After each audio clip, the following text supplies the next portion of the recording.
Shalom. దేవుని సమాధానం మనకు కలుగునుగాక. అలాగే ఈరోజు వాక్యాన్ని ధ్యానిద్దాం.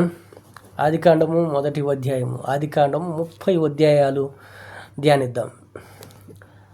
30 అధ్యాయాలు ధ్యానిద్దాం. ఆదికాండము 1వ అధ్యాయం నుంచి 5 వచనాల్లో దేవుడు వెలుగును చీకటిని వేరుపరుస్తాడు. 5 వచనాల్లో. రెండవదిగా జలములను వేరుపరుస్తాడు.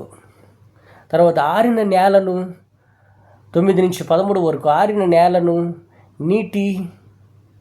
నీటి వాగులను వేరుపరుస్తాడు. తర్వాత విత్తనలను, చెట్లను, మంచి మంచి పదార్థములను, చెట్లను వాటన్నిటిని దేవుడు వేరుపరుస్తాడు. ఎక్కడి నుంచి 14 నుంచి 19 వరకు. 20 నుంచి సముద్రము చేపలను, పక్షులను వేరుపరుస్తాడు. తర్వాత 24 నుంచి 25 జంతువులను, పురుగులను వేరుపరుస్తాడు. నరులను చేస్తాడు. 26 వచనం నుంచి 31 దాకా. ఈ విషయంలో దేవుడు నరులను ఎందుకు చేస్తాడు? దేవుడు నరులను ఎందుకు ఈ భూమి మీదకి పుట్టిస్తాడు? తన రూపము చొప్పున, తన పోలిక చొప్పున దేవుడు ఒక నరుణ్ణి ఎందుకు చేసుకుంటాడు? ఎందుకని 2వ అధ్యాయంలో మనం చూసినట్లయితే నరుణ్ణి ఒక తోట వేసి, ఎదేను అనే తోట వేసి, ఆ తోటలో పనివాడు లేకపోయినందుకు ఆ తోట కాపు కాయాలని, ఆ తోటలో పనిచేసేవాడిగా ఉండాలని ఆదామును దేవుడు తన పోలిక చొప్పున చేసుకుంటాడు.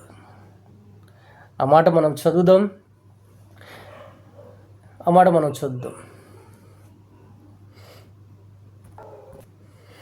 వచనం నుంచి 5వ వచనము. అది వరకు పొలమందలి ఏ పొదయు భూమి మీద మొలవలేదు, పొలమందలి ఏ చెట్టును మొలవలేదు. ఏలయనగా దేవుడైన యెహోవా భూమి మీద వాన కురిపించలేదు, నేలను సేద్యపరచుటకు నరుడు లేడో. అయితే ఆవిరి భూమి నుండి లేచి నేలంతటిని తడిపెను. దేవుడైన యెహోవా నేల మట్టితో నరుని నిర్మించి వాని నాసికర గ్రంథములలో జీవాయువును ఓదగా నరుడు జీవాత్మ ఆయను. నరుడిని దేవుడు ఎందుకు చేస్తాడంట?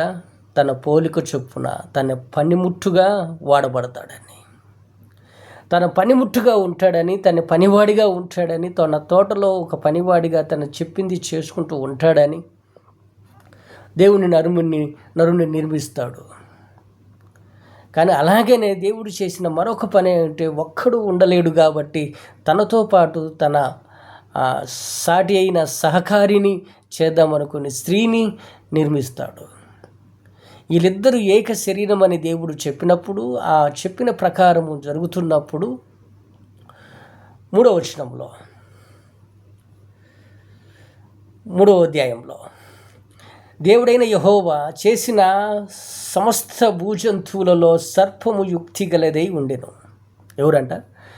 దేవుడు చేసిన వాటన్నిటిలో కూడా నరుణ్ణి చేసిన నిమిషము తర్వాత సర్పము బహు యుక్తి గలదై ఉండెను. యుక్తి గలది అనగా బహు తెలివిగా ప్రవర్తిస్తుంది. మనుషులను ఎలా మోసము చేయాలో, ఇదిగో సర్పము అనంగా సైతానుగాడు ఎలా మనుషులను మోసగించాలో, ఎలా మనుషులను అన్యాయంగా చంపాలో, ఎలాగ దేవునికి దూరం చేయాలో, ఎలాగ శపితమైన జీవితాన్ని మనుషులు జీవించాలో బహుగా తెలుసు. కాబట్టి ఏం చేస్తుందంట? సర్పము యుక్తి గలదై ఉండెను. అది ఆ స్త్రీతో, ఇది నిజమా? ఈ తోటల చెట్లలో దేని ఫలములైనను మీరు తినకూడదని దేవుడు చెప్పెనా అని అడిగెను. అందుకు స్త్రీ, ఈ తోటల చెట్ల ఫలములలో మేము తినవచ్చును. అయితే తోట మధ్యలో ఉన్న చెట్టు ఫలములను గూర్చి దేవుడు మీరు చావకుండునట్టు వాటిని తినకూడదని, వాటిని ముట్టకూడదని చెప్పెను. సర్పము మీతో అనెను. చెప్పెను, సర్పము మీతో ఇట్లా నేను. అందుకు సర్పము, మీరు చావనే చావరు. ఏలయనగా మీరు వాటిని తిను దినమున మీరు కనులు బడుననియు మీకు మంచి చెడ్డలను ఎరిగిన వారై దేవతల వలె ఉంటారనియు దేవునికి తెలియనని చిరుతో చెప్పగా. ఏం చెప్పాడంట? దేవుడు చెప్పిన దానికి సైతాను గాడు రివర్స్ చెప్తాడు. మీరు చేసింది మీరు కానీ తినినట్లయితే, మీరు కానీ ఉండినట్లయితే దేవుడు చెప్పింది అబద్ధం చెప్తున్నాడు. దేవుడు అబద్ధం చెప్తున్నాడు కాబట్టి మీరు వాటిని తింటే మీరు కనులు తెరవబడతాయి, మంచి చెడ్డలను ఎరిగిన వారు అవుతారు, దేవతల వల్లే ఉంటారు అంటాడు. ఆ మాటకు ఈ అవ్వ మోసపోయి ఆ పనులు కాస్త తిని తన తింటమే కాదు తన భర్తకు కూడా ఇచ్చుద్ది. అందుకని మొట్టమొదటిగా సైతానికి లోబడే వ్యక్తి ఎవరైనా ఉన్నారు అంటే అది స్త్రీ. అందుకని బైబిల్ చెప్తుంది ఆమె బలహీనమైన ఖడ్గము. కాబట్టి ప్రతి ఒక్కరము కూడా మనము ఎప్పుడైతే ఆ తోటల చెట్లలో ఆమె తిరుగుతూ ఉన్నప్పుడు సైతాను కూడా ఆమెని లోపరుచుకుంటాడు. అలాగనే ఖాళీగా ఎప్పుడు ఉండకుండా ఏదో ఒక పని చేస్తున్నప్పుడు సైతాను గాడు మన దరిదాపులో కూడా రాడు. కాబట్టి ప్రతి ఒక్కరము కూడా సైతాను గారు చెప్పిన మాటలు వినకుండా అలా తినినందుకు ఏమవుతుందండి? ఆ తోట దేవునితో సఖ్యత కలిగి ఉన్నవారు, దేవునితో నడిచేవారు, దేవునితో ఉండేవారు, ఏ కొదువు లేకుండా, ఏది ఇబ్బందులు లేకుండా, ఏ రోగము లేకుండా, ఎటువంటిది లేకుండా అసలు ఎంత ఆనందంగా జీవించేవారు. కాస్త ఎప్పుడైతే ఆ సైతానుగాడు మాటలండి ఆ పండులు తిని పాపం చేస్తారో ఆ పాపాన్ని బట్టి దేవుడు శిక్షను విధించబేస్తాడు. ఆ తోటలో చెట్లలో నుండి, ఆ తోట మధ్యలో నుండి ఉండకుండా, వాళ్ళతో ఉండకుండా ఆదామును అవ్వని బయటకు పంపించేస్తారు. కాబట్టి ప్రతి ఒక్కరం కూడా చేసిన తప్పును ఏదైతే దేవుడు మొట్టమొదటి చెప్పిన ఆజ్ఞ ఏదైనా ఉన్నది అంటే అది అవ్వ ఆదాముకి ఆ పండు తినొద్దు, ఈ చెట్లు మొత్తంలో ఏదున్నా మీరు తినొచ్చు, ఆ ఒక్క పండు మాత్రం తినొద్దని దేవుడు చెప్పినప్పుడు ఆ ఒక్క పండే తింటారు. ఇప్పుడు కూడా మనం కలిగి ఉన్న మనస్తత్వం ఏంటంటే దేవుడు ఏదైతే మనకు చెప్తాడో దానినే చేయాలనుకుంటాం, దానినే మనం కోరుకోవాలనుకుంటాం, దానినే మనం ప్రయత్నించాలనుకుంటాం. ఎందుకని దాంట్లో ఆనందం, దాంట్లో తెలియకుండా ఉత్సాహం, ఏదో ఒక రకంగా మనకు ఆనందకరమైన విషయాలు కొంతకాలమే ఉంటాయి కాబట్టి వాటిని ఆకర్షణకరంగా లోబడతాం. కాబట్టి ప్రతి ఒక్కరూ కూడా దేవునికి బహు దగ్గరగా జీవించాలని కోరుకుంటున్నాను. 3వ అధ్యాయం 22వ వచనం. అప్పుడు దేవుడైన యెహోవా, ఇదిగో మంచి చెడ్డలను ఎరుగునట్లు ఆదాము మనలో ఒకడి వంటి వాడాయను. కాబట్టి అతడు ఒకవేళ తన చెయ్యి చాపి జీవవృక్షములను కూడా తీసుకొని తిని నిరంతరము జీవించునేమో అని దేవుడైన యెహోవా అతడు నేల నుండి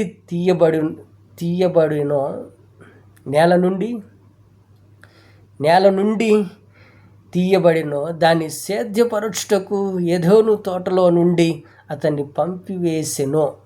అప్పుడు ఆయన ఆదాము వెళ్ళగొట్టి ఏదోను తోటకు తూర్పు దిక్కున కెరూబులను జీవవృక్షములకు పోవు మార్గమున చాటునకు అటు ఇటు తిరుగుచున్న ఖడ్గజ్వాలలను నిలవబెట్టాను. ఏంటంటే ఇంకా లోపలికి రాకుండా ఖడ్గజ్వాలలను నిలవబెట్టేస్తాడు. కాబట్టి చేసిన తప్పును క్షమాపణను కోరారా? ప్రభువా మమ్మల్ని క్షమించు, ఇంకోసారి మేము చెయ్యము, నీ మాటను మీరు తప్పు చేసాం, ఇక మీదట చేయకుండా మేము నమ్మకంగా కలిగి ఉంటామని ప్రార్థించారా? చేయలేదండి. దేవుడు పంపించేశాడు, వెళ్ళిపోయారు. కాబట్టి ప్రతి ఒక్కరము కూడా దేవునికి వ్యతిరేకమైన పనులు చేసినట్లయితే తప్పకుండా దేవుడు మనలను శిక్షిస్తాడు, దండిస్తాడు, కాపాడతాడు. కాబట్టి 4వ అధ్యాయం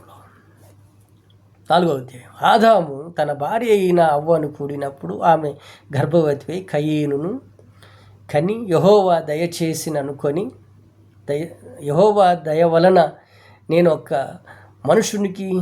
మనుషుని సంపాదించుననుకొనెను. ఆ తర్వాత ఆమె అతని తమ్ముడైన ఏబేలును కూడా కనెను. ఏబేలును గొర్రెల కాపరి, కయీను భూమిని సేదపరచువాడు. కొంతకాలమైన తర్వాత కయీను పొలము పంటలో కొంత యెహోవాకు అర్పణముగా తెచ్చెను. ఏబేలు కూడా తన మందలోని తొలుచూలును పుట్టిన వాటిలో కొవ్విన వాటిని కొన్ని తెచ్చెను. యెహోవా ఏబేలు అతని అర్పణమును లక్ష్యపెట్టెను, కయీను అతని అర్పణమును ఆయన లక్ష్య పెట్టలేదు. కాబట్టి కయీనునకు మిక్కిలి కోపము వచ్చి అతడు తన ముఖము చిన్నబుచ్చుకొనగా యెహోవా కయీనుతో, నీకు కోపమేలా? నీ ముఖము చిన్నబుచ్చుకొని ఉన్నావేమి? నీవు సత్క్రియ చేసిన ఎడల తల ఎత్తుకొనవా? సత్క్రియ చేయని ఎడల వాకిట పాపము పొంచి ఉండునో, నీ ఎడల దానికి వంచన కలుగును, నీవు దానిని ఏలుదువనెను. కయీను తన తమ్ముడైన ఏబేలుతో మాట్లాడిను. వారు పొలములో నున్నప్పుడు కయీను తన తమ్ముడైన ఏబేలు మీద పడి అతనిని చంపెను. యెహోవా, నీ తమ్ముడైన ఏబేలు ఎక్కడున్నాడని కయీను అడుగగా అతడు, నేనెరుగనని నా తమ్ముడికి నేను కావలివాడనా అనెను. అప్పుడు ఆయన, నీవు చేసిన పని ఏమిటి? నీ తమ్ముని రక్తము యొక్క స్వరము నేలలో నుండి నాకు మొరపెట్టుచున్నది. కావున నీ తమ్ముని రక్తము నీ చేతిలో నుండి పుచ్చుకొనుటకు నోరు తెరిచిన ఈ నేల మీద నుండకుండా నీవు శపించబడిన వాడవు. నీవు నేల నుండి సేద్యపరచుదువు కానీ అది నీకు సారము ఇవ్వదు.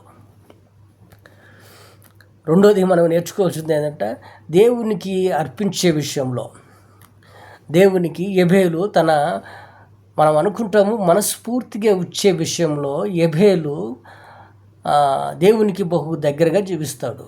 ఇచ్చే కానుకలో కావచ్చు, ఇచ్చే భయము భక్తితో కావచ్చు, ఏబేలు కూడా తన మనసు పూర్తిగా దేవుణ్ణి అంగీకరిస్తాడు. కయీను తన మనస్ఫూర్తిగా అంగీకరించడు కాబట్టి, మనస్ఫూర్తిగా ఇవ్వాలని ఇవ్వడు కాబట్టి, తన హృదయము దేవునికి బహు దూరంగా ఉంటుంది కాబట్టి అటువంటి అర్పణాన్ని దేవుడు అంగీకరించడు. మొదటిగా నీ హృదయము దేవునికి దగ్గరగా ఉన్నట్లయితే ఆ అర్పణాన్ని దేవుడు అంగీకరిస్తాడు. మొట్టమొదటిగా దేవునికి ఎంతగైతే దగ్గరగా ఉంటావో అంత దగ్గరగా నీకు అనుగ్రహించబడుతుంది. దేవునికి దూరంగా ఉండి ఏదో చేస్తున్నాములే అనుకున్నట్లయితే దేవుడు నీ మాట కూడా వినడు. కాబట్టి ప్రతి ఒక్కటి కూడా ఏబేలుకున్న మనస్తత్వం కలిగి ఉన్నట్లయితే దేవునికి బహు దగ్గరగా జీవిస్తాం. అలాగనే కయీను కూడా దేవుడు ఒక మాట చెప్తాడు. ఏందయ్యా అంటే, నువ్వు కోపం పుచ్చుకొని ముఖము చిన్నపుచ్చుకొని ఉన్నావేమి?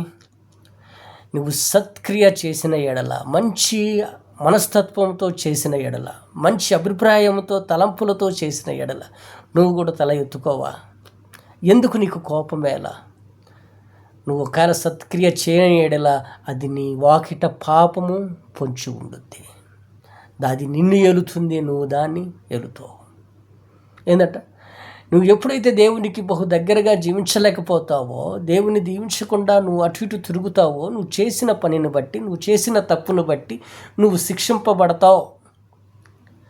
నువ్వు శాపంగా నెట్టివేయబడతావు. నువ్వు ఎప్పుడైతే సత్క్రియ అనంగా నువ్వు ఉన్నది ఉన్నట్టుగా దేవునితో ఒప్పుకుంటావో, దేవునితో సఖ్యతను కలిగి ఉంటావో, దేవుడు నిన్ను ఆశీర్వాదకరంగా మారుస్తాడు. కాబట్టి మనం అనుకుంటాము వాడు అదృష్టవంతుడు, ఇంకొకడు దరిద్రుడు, లేదా ఇంకొకడు ఇది అనుకుంటాము. కానీ ఎవడు చేసిన క్రియలను బట్టి దేవుడు వాడికి ప్రతిఫలము ఇస్తాడు. అంతేగాని ఒకడు అదృష్టవంతుడు, ఇంకొకడు దరిద్రుడు, లేదా ఇంకొకడు పనికిమాలిన వాడు కాదు.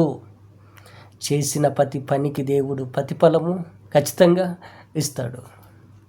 కాబట్టి ప్రతి ఒక్కరము కూడా దేవునికి బహు దగ్గరగా ఉండే విషయంలో మనం మనస్సులో దేవునికి ఎంతగా చోటు ఇస్తున్నామో దానిని బట్టి మనం తెలుసుకున్నట్లయితే దేవుడు మనల్ని కూడా దీవెనకరంగా మారుస్తాడు. కాబట్టి ప్రతి ఒక్కరం కూడా దేవునికి బహు దగ్గరగా జీవించాలని, ఏబేలు వలె తన మనస్ఫూర్తిగా దేవుణ్ణి అంగీకరించాలని, దేవుడు మనం ఇచ్చే ప్రతి కానుకను దీవెనకరంగా మార్చాలని కోరుకుంటూ మరొక మాట చదువుకుందాం. 4వ అధ్యాయం 25వ వచనం. ఆదాము మరలా తన భార్యను కూడినప్పుడు ఆమె కుమారుని కని, కయీను చంపిన ఏబేలుకు ప్రతిగా దేవుడు నాకు మరి యొక్క సంతానము నియమించేను కానీ అతనికి షతు అను పేరు పెట్టెను. మరియు షతు నాకు కూడా కుమారుడు పుట్టెను, అతనికి ఎనోష అని పేరు పెట్టెను. అప్పుడు యెహోవా నామమున ప్రార్థన చేయనారంభించెను. ఎవరు? ఎనోషు చేయాల్సిన పాఠము, మనకు నేర్పించే పాఠం ఏంది? మొట్టమొదటిగా ఆ కుటుంబంలో, ఆ ఇంటిలో ప్రార్థన నేర్పించింది ఎవరండి? ఎనోషు. ఈరోజు నీవు వింటున్న ఇంటిలో నువ్వు ప్రార్థన పూర్వుడుగా ఉన్నావు అయితే మొట్టమొదటిగా ప్రార్థన పూర్వుడుగా ఉండాలి. మొట్టమొదటిగా వాక్యాన్ని బోధించేవాడిగా ఉండాలి. మొట్టమొదటిగా దేవునికి స్థానం ఇచ్చేవాడిగా ఉండాలి. ఆ ఇంటిలో ఇప్పుడు వరకు ఎవరు ప్రార్థించలేదు. ఎనోషు, అవునా? ఎవరంట? ఎనోషు ఒక్కడే ప్రార్థించాడు. దేవునికి ఎలా ప్రార్థించాలో, దేవునికి ప్రార్థన ఏం చేస్తుంది? దేవునికి దగ్గర చేస్తుంది. ప్రార్థన ఏం చేస్తుంది? నిన్ను సరిచేస్తుంది. ప్రార్థన ఏం చేస్తుంది? నీకున్న ప్రతి సమస్యకు పరిష్కారం ఇస్తుంది. ప్రార్థన ఏం చేస్తుంది? నడిపిస్తుంది. ప్రార్థన ఏం చేస్తుంది? దేవునికి బహు దగ్గరగా చేస్తుంది. కాబట్టి ప్రార్థించే విషయంలో మాత్రం ఎటువంటి వెనకాడకుండా దేవునికి బహు దగ్గరగా జీవిద్దాం. ఎనోషు వల్లే నిత్యము ప్రార్థించేవాడిగా ఉందాం. కాబట్టి దేవునికి బహు దగ్గరగా జీవిద్దాం. ఇంకొక వ్యక్తి గురించి మనం ధ్యానిద్దాం. 5వ అధ్యాయము 23వ వచనము లేదా 24వ వచనం. దేవుడు తీసుకొని పోయెను. ఇంకో మాట 23వ వచనంలో హానోకుకు లేదా 22వ వచనంలో హానోకు మెతూషెలెమును కనెను, 300 ఏండ్లు దేవునితో కూడా నడిచెను, కుమారులను కుమార్తెలను కనెను. హానోకు దినములన్నీ 365 ఏండ్లు హానోకు దేవునితో నడిచిండు. ఆ తర్వాత దేవుడు అతన్ని తీసుకొని పోయాను గనుక అతడు లేకపోయాను. ఇంకొక వ్యక్తి ఎవరు? హానోకు ఈరోజు ప్రతిరోజు దేవునితో ఎంతగా సఖ్యత కలిగి ఉన్నానో, దేవునికి నాకు వ్యతిరేకమైనవి ఏమైనా ఉన్నాయేమో. హానోకు నేర్పించే పాఠము అద్భుతమైన పాఠము. ఏంటంటే ప్రతిరోజు దేవునికి నీకు సఖ్యత ఎట్లా ఉంటుందో లేదో, ఏమి పొరపాట్లు చేస్తున్నాను, ఏమి దేవునికి దూరం అవుతున్నాను, ప్రతి క్షణం ప్రతి నిమిషము బహుగా తనను తాను ఏం చేస్తాడంట? పరీక్షించుకునేవాడు. తను ఎప్పుడైతే తాను పరీక్షించుకుంటాడో దేవుని మీద భయము భక్తి ఏం చేస్తుంది? ఒక వ్యక్తిని పాపములోకి వెళ్లకుండా చేస్తుంది.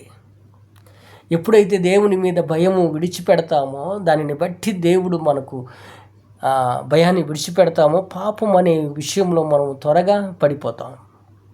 ఏ పనిలో అయినా భయం ఉన్నట్లయితే ఆ పనిని పూర్తి చేసేవాడిగా ఉంటాం. కాబట్టి ప్రతి ఒక్కరం కూడా దేవుని మీద భయము భక్తి ఉన్నట్లయితే దేవునికి బహు దగ్గరగా జీవిస్తాం. ప్రతిరోజు దేవునికి దగ్గరగా జీవిస్తాం. హానోకు వల్లే ప్రతిరోజు దేవునితో నడుస్తాం. బ్రతికినన్న నాళ్ళు హానోకు ఎలాగైతే బ్రతికాడో మనము కూడా అలాగే జీవింపాలని హానోకు మనకు సాక్ష్యరూపంగా పలుకుతున్నాడు. కాబట్టి ప్రతి ఒక్కరము కూడా దేవునితో నడిచేవారిగా ప్రతిరోజు దేవునికి బహు దగ్గరగా జీవించాలని కోరుకుంటున్నాను. ఇంకో వ్యక్తి కూడా మనం చదువుకుందాం. 28వ వచనం, 5వ అధ్యాయం 28వ వచనంలో లెమెకు 180 ఏళ్ళు బ్రతికి ఒక కుమారుణ్ణి కని, భూమి మీద యెహోవా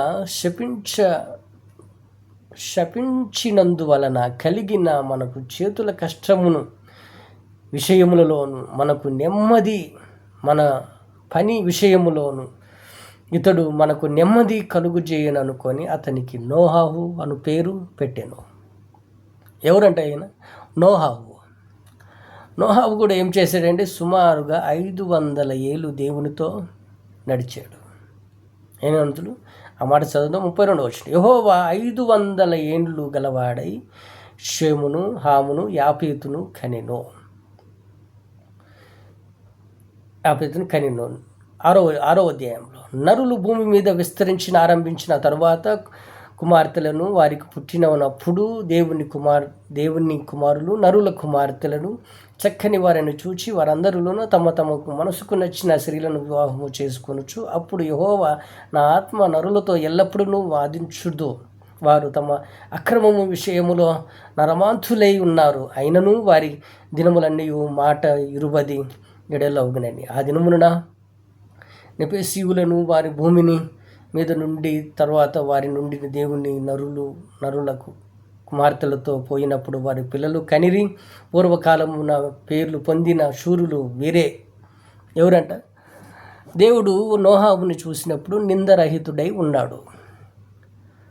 అలాంటి విషయంలో తన చుట్టూ ఉన్న జనులందరూ కూడా ఎలా ఉన్నారంట? తమకు ఇష్టం వచ్చినట్టు తమకు ఇష్టం వచ్చిన స్త్రీలను వివాహము చేసుకొనొచ్చు నరమాంతులై బతుకుతూ ఉన్నారు. అటువంటి రోజుల్లో నోహాబు దేవునితో నడవటము, దేవునితో కలిసి ఉండటము సాధ్యమా? నోహాబుకు సాధ్యమైంది. అది చుట్టూ ఉన్న పరిస్థితులను నోహాబు సాధ్యం చేసుకున్నాడు. సాధ్యం చేసుకోవటమే కాదండి, దేవుని మీద భయము భక్తి కలిగి ఉండి ఆ భూమి అంతటి కూడా ఎలాగైతే నాశనమైపోయినా కూడా నోహాబు ఒక్కడే ఆ ఓడను తయారు చేసి, దేవుడు ఏ వాగ్దానం అయితే ఇస్తాడో ఓడను తయారు చేసి ఆ ఓడను నిర్మించుకో, నిన్ను నీ కుటుంబాన్ని రక్షిస్తాను అని, అనేక జంతువులు నీ దగ్గరకు వచ్చినప్పుడు వాటిని కూడా రక్షిస్తాను అని దేవుడు వేరుతాడు. సమయం వచ్చినప్పుడు మంచి ఏందో చెడ్డదేందో ఎలాగైతే మనం బియ్యంలో రాళ్ళేరినట్టు ఎలాగైతే ఏరుతామో దేవుడు అలాగనే ఏరుతాడు. కాబట్టి ప్రతి ఒక్కరము కూడా దేవుని మీద ఉన్న భయం ఏం చేస్తుంది? నిన్ను పవిత్రంగా ఉండులాగా చేస్తుంది. 7వ వచనంలో 7వ అధ్యాయం, యెహోవా ఈ తరము వారిలో నువ్వే నా ఎదుట నీతిమంతుడవై ఉండుట చూచితిని గనుక నీవును నీ ఇంటి వారును ఓడలో ప్రవేశించుడి. ఎవరంట? ఈ తరము వారందరిలో నువ్వే నాకు నిందారహితుడువై ఏ తప్పు చేయకుండా నీతిగా యథార్థముగా దేవుని మీద భయము భక్తి కలిగి ఉన్నావు కాబట్టి నోహాబు నిన్ను నీ కుటుంబాన్ని ఏం చేస్తాడంట? నీ కుటుంబాన్ని రక్షిస్తాను. ఆ ఓడలో ప్రవేశించులాగునా చేస్తాను. ఆ ఓడలో నీ కొరకు నీ కుటుంబం కొరకు కొంత జంతువులు పక్షుల కొరకు నిర్మించుకున్నట్లయితే ఈ లోకమంతటిని నాశనము చేసేస్తున్నాను. ఈ లోకమంతటిని నాశనం చేసేస్తున్నాను కాబట్టి నోహాబు ఓడను నిర్మించుకో.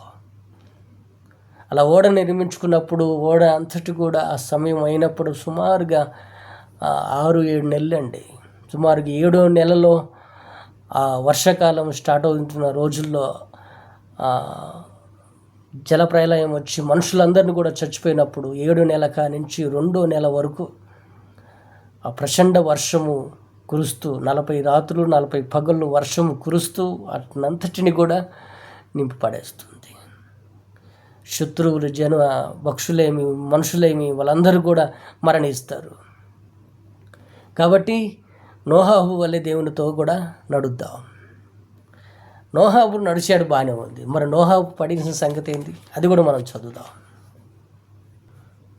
9వ అధ్యాయము, ఆదికాండము 9వ అధ్యాయము 20వ వచనం. నోహాబు వ్యవసాయము చేయనారంభించి ద్రాక్ష తోట వేసెను. పిమ్మట ద్రాక్ష రసము తాగి మత్తుడై గుడారములో వస్త్రహీనుడిగా పడి ఉండెను. అప్పుడు కనానుకు తండ్రి అయిన హాము తన తండ్రి వస్త్రహీనుడై ఉండుట చూచి బయటనున్న తన 2 సహోదరులకు ఆ సంగతి తెలిపెను. అప్పుడు షేము యాఫీతులను వస్త్రం ఒకటి తీసుకొని తమ 2 భుజముల మీద వేసుకొని వెనుకకు నడిచి వెళ్ళి తమ తండ్రి దినమెల్లను కప్పిరి. వారి ముఖములు వెనుక తట్టు ఉండిన వలన వారు తండ్రి దినమెల్లను చూడలేదు. అప్పుడు నోహాబు మత్తు నుండి మేల్కొని తన చిన్న కుమారుడు చేసిన దానిని తెలుసుకొని కనాను శపించబడిన వాడవే తన సహోదరులకు దాసుడవునెను.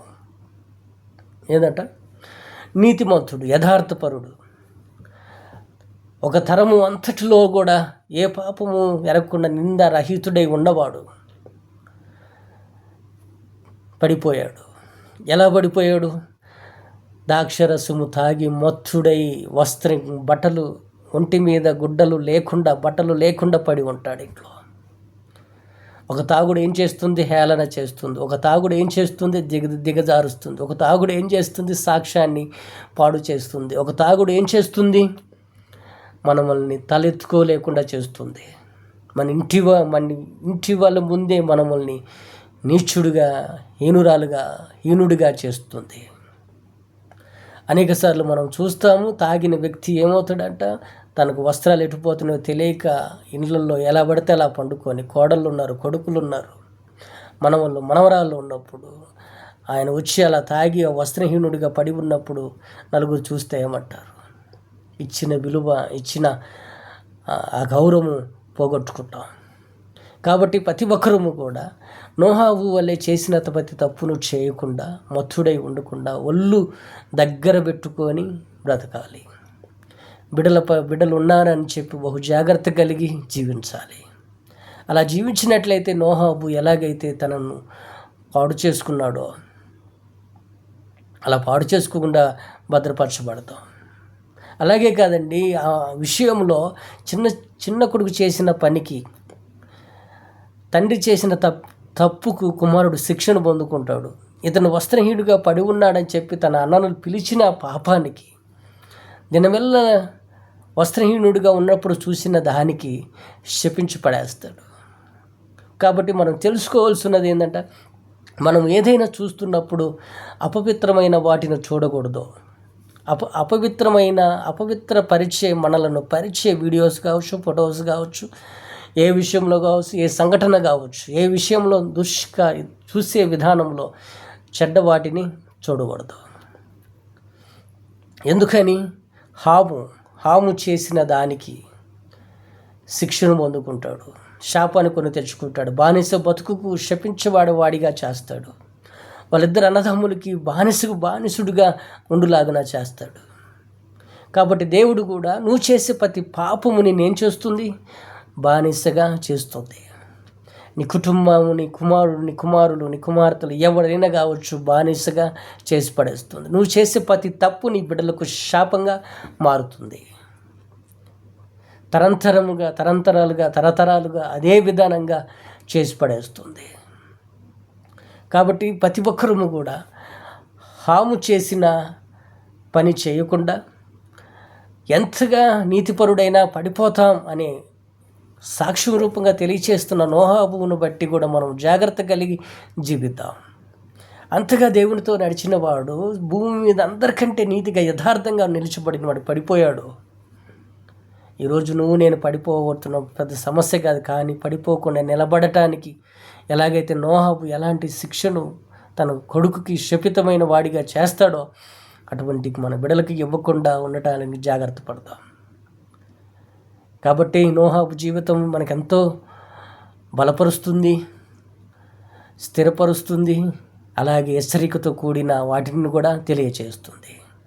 కాబట్టి ఈ వాక్యం మనందరికీ ఆశీర్వాదకరంగా ఉండాలని, దేవునికి బహు దగ్గరగా జీవించాలని కోరుకుంటాను.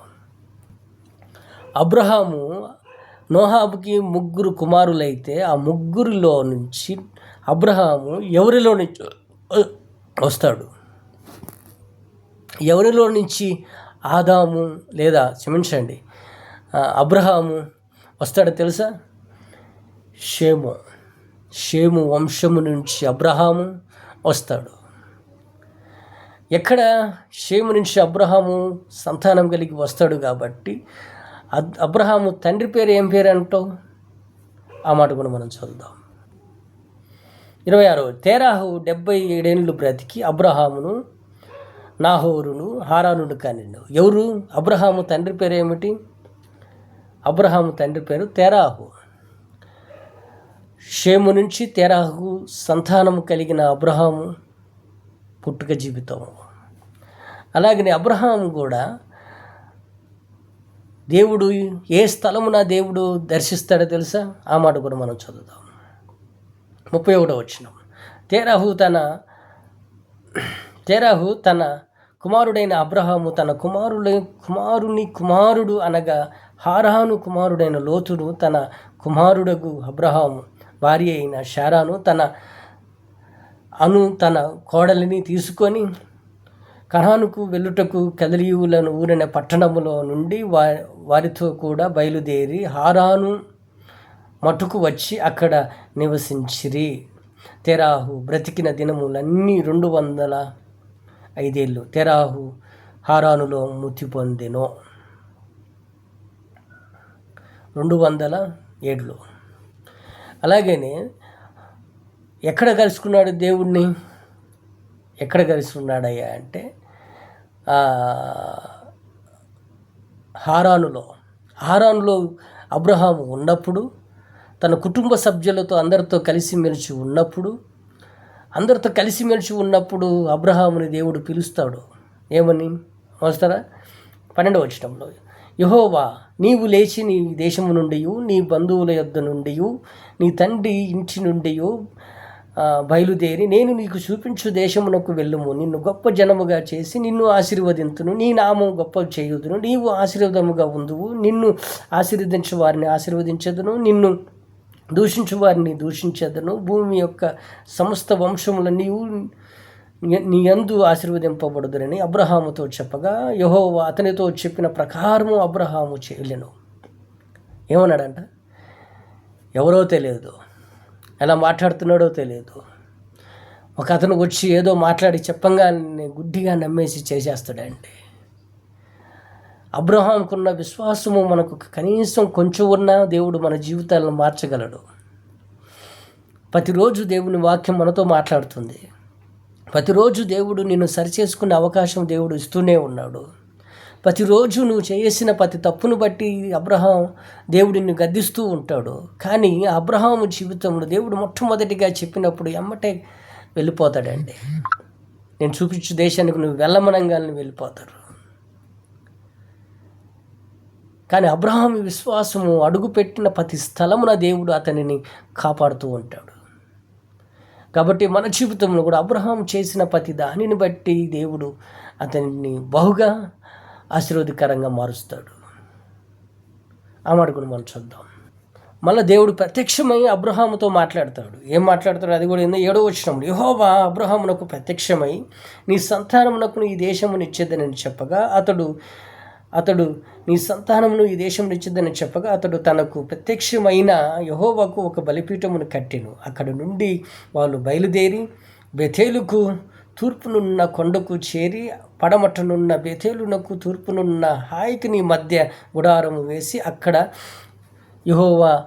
యెహోవాకు బలిపీఠము కట్టి యెహోవా నామమున ప్రార్థన చేసెను. అబ్రహాము ఇంకనూ ప్రయాణము చేయుచు దక్షిణ దిక్కుకు వెళ్ళెను. అప్పుడు ఆ దేశంలో కరువు వచ్చెను. ఆ దేశములో కరువు బహురముగా ఉన్ననందున అబ్రహాము ఐగుప్తు దేశమునకు నివసించుటకు అక్కడికి వెళ్ళెను.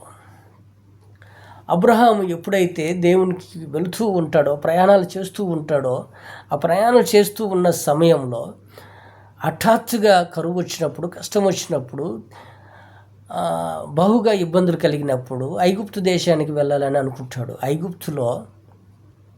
ఐగుప్తులో ఏముందట? ఐగుప్తులో జనము కాని జనముతో, దేవుడు ప్రజలు కాని ప్రజలతో నివసించడానికి వెళుతున్నప్పుడు అనుకుంటాడు, నా భార్య సక్కంది కాబట్టి నన్ను చంపేస్తారేమో అనే ఒక భయపడి అబద్ధం ఆడతాడు.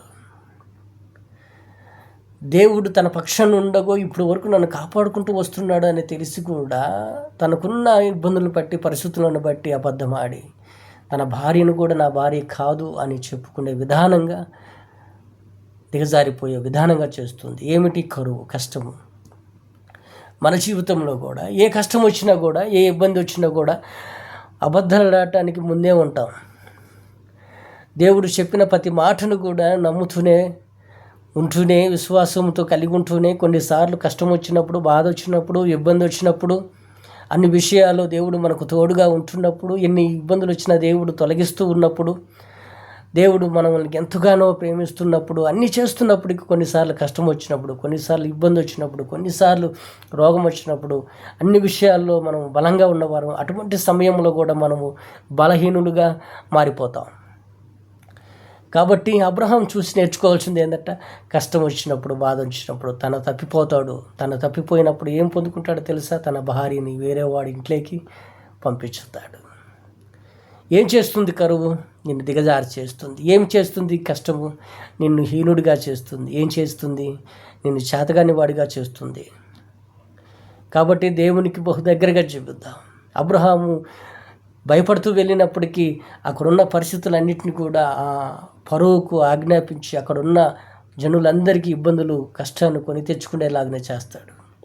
వాళ్ళందరినీ కూడా హెచ్చరికతో కూడిన వాతావరణాన్ని చూపిస్తూ వాళ్ళని అబ్రహాముకి తన భార్యను ఇస్తూ తనని ఎంతో కొంత వాళ్ళకి ఇబ్బందులు పడకుండా కొంత ధనాన్ని ముడ్లను అన్నీ ఇస్తూ వాళ్ళని పంపిస్తారు. అక్కడి నుంచి అబ్రహాము బహుగా దీవించబడిన వాడిగా ఉంటాడు. కాబట్టి ఈ విషయంలో నేను ఎందుకు చెప్తున్నట్టు, కష్టం వచ్చినప్పుడు, ఇబ్బందులు వచ్చినప్పుడు పడిపోతాం, ఆత్మీయంగా పడిపోతాం, బలహీనుడిగా ఉండిపోతాం, చేతకనేవాడిగా ఉండిపోతాం, సైతానిగాడి చేతుల బందీగా ఉండిపోతాం. కాబట్టి వాక్యం ఉంటున్న మీరు కూడా కష్టం వచ్చేటప్పుడు దేవునికి బహు దగ్గరగా జీవిద్దాం. 13వ వచనంలో ఏదైతే కష్టాలు గుండా ఇబ్బందులు కూడా దేవుడు తొలగించి లోతు అబ్రహామును ఇద్దరిని కూడా వాళ్ళ కాపర్లు కానీ, గొడ్లు కానీ, ధనము కానీ, ఆస్తి కానీ, బంగారం కానీ, ఏది కానీ దేవుడు సమృద్ధిగా దీవిస్తాడు. వాళ్ళు ఉంటున్న ప్రాంతం అంతా కూడా ఆ స్థలము పట్టజాలనంతగా వెళ్ళిపోతుంది, నివసించలేనంతగా దేవుడు చేస్తాడు. అలా చేస్తూ ఉన్నప్పుడు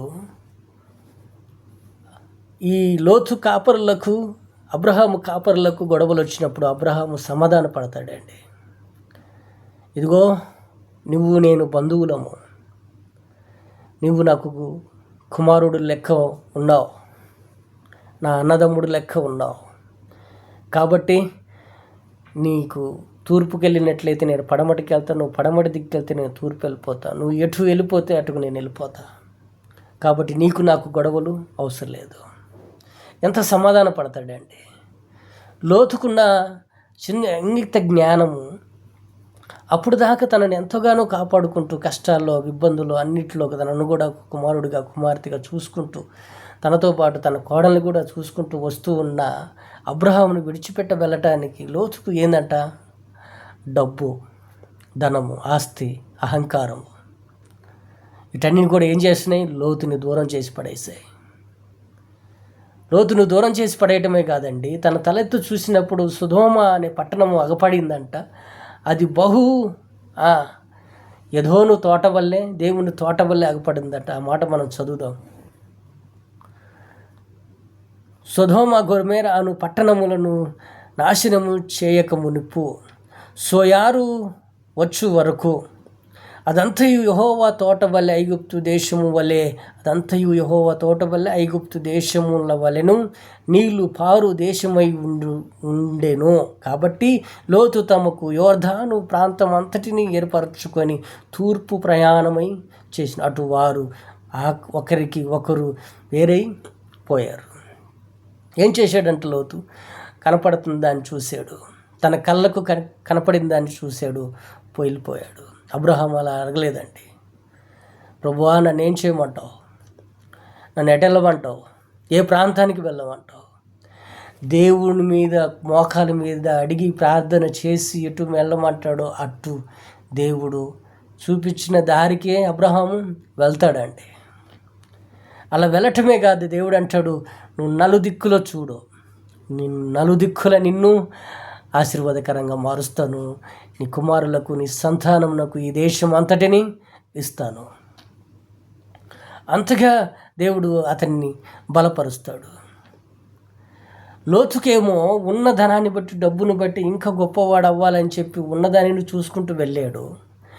అబ్రహామేమో తను కలిగిన అంతటిని చూడకుండా దేవుడు ఎటు వెళ్ళమంటాడో, దేవుని పట్ల ఉన్న అభిప్రాయం ఏమిదో అని చూడాలని చెప్పి తను ప్రార్థించుకుని దేవుడు ఎటు వెళ్ళమంటే అటు వెళ్తానని చెప్పి దేవుడు మాట తీసుకుంటాడు.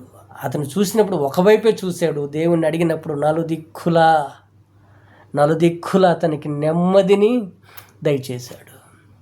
కాబట్టి మనం నేర్చుకోవాల్సినది, అబ్రహాం విషయంలో అన్ని విషయాల్లో అబ్రహాము పోయిన చోటల్లో బలిపీఠం కడతాడు, దేవునికి ప్రార్థన చేస్తాడు, పోయిన కాడ ముందు బలిపీఠం కడతాడు, దేవునితో మాట్లాడతాడు. కాబట్టి మనము కూడా ఏమి చేయాలో, ఏమి చేయకూడదో, ఎటువంటి ఏ రోజు ఏ ప్రయత్నించాలో, ప్రయత్నించకూడదో వాటన్నింటిని బట్టి దేవునితో అడిగి వాటిని పట్ల మనం దేవుని సెలవు తీసుకొని చేసినట్లయితే అబ్రహాము ఎలాగైతే దీవెనకరంగా దేవునికి బహు దగ్గరగా జీవిస్తాడో మనం కూడా అలాగనే జీవిస్తాం. 14వ వచనంలో 14వ అధ్యాయము ఆదికాండము 14వ అధ్యాయం నుంచి 14వ వచనంలో అబ్రహాము చేసిన మొట్టమొదటి యుద్ధం ఏదైనా ఉందంటారా? అక్కడున్న పరిస్థితులు ఏదైతే లోతు వెళ్తాడో ఆ లోతు వెళ్తున్న పరిస్థితులన్నింటిని కూడా చుట్టుపక్కలంతా కూడా రాజులు యుద్ధాలు చేసుకుంటూ ఆ సొదొమ పట్టణానికి వచ్చి తన కలిగిందంతా కూడా పట్టుకొని వెళ్ళిపోతారు.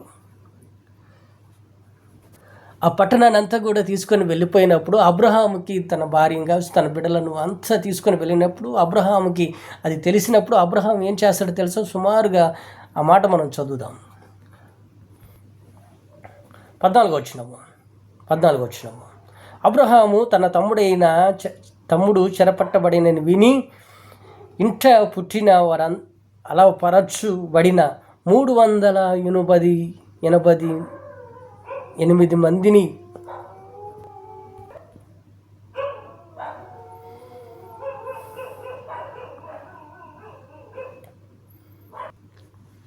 అతనందరినీ కూడా ఎమ్మట పెట్టుకొని లోతుకు ఏదైతే లోతు దగ్గర నుంచి తీసుకువెళ్ళారో ఆ శత్రువులు వచ్చి తీసుకొని వెళ్ళారో వాటన్నిటిని కూడా అబ్రహాము వెళ్ళి యుద్ధం చేసి 385 మందిని తీసుకెళ్ళి యుద్ధం చేసి వాళ్ళు కలిగిందంతా కూడా తిరిగి ఇప్పిస్తాడు. ఆ మాట దేవునికి బహు మహిమకరంగా వాడపడుతుంది. అంత యుద్ధం చేసి 385 మందిని తీసుకెళ్ళి అంతలో యుద్ధాలు చేసిన వారితో యుద్ధం చేసి ఎవరైతే ఆ పట్టకపోయినారో ఆ ఆస్తులు కావచ్చు, గొడ్లు గోదాలు కావచ్చు, డబ్బు బంగారం కావచ్చు, పిల్లలను కావచ్చు, భార్యలను కావచ్చు పట్టుకొని వెళ్ళినప్పుడు తనొక్కడే వెళ్ళి ఆ 385 మందినో 318 మందినో తీసుకెళ్ళి యుద్ధము చేసి లోతుకు కలిగినంతటి కూడా కాదు ఆ పట్టణంలో కలిగి ఉన్న వారంతటినీ అబ్రహాము తీసుకొచ్చిస్తాడు. వాళ్ళందరూ ఏమంటారు? ఆ మాటలు మనం చదువుదాం, బహుగా ఆనందకరంగా ఉంటాయి. 18వ వచనం 18 మటుకు మరియు షలోం రాజైన అల్కే షెదెకు రొట్టెను ద్రాక్షరసమును తీసుకొని వచ్చెను. అతడు సర్వోన్నతుడుకు దేవుడు యాజకుడు. అప్పుడు అతడు అబ్రహాము ఆశీర్వదించి ఆకాశమునకును భూమికిని సృష్టికర్త సర్వోన్నతుడు అయిన దేవుని వలన అబ్రహాము దీవించబడునుగాక అనియు నీవు శత్రువులను నీ చేతికి అప్పగించిన సర్వోన్నతుడుకు దేవుడు స్తుతింపబడుగాక అనియు చెప్పెను. అప్పుడు అతడు అన్నిటిలో అతనికి 10వ వంతును ఇచ్చును. సొదొమ రాజు మనుషులను నాకిచ్చి ఆస్తిని నీవే తీసుకొనుము అబ్రహాముతో చెప్పగా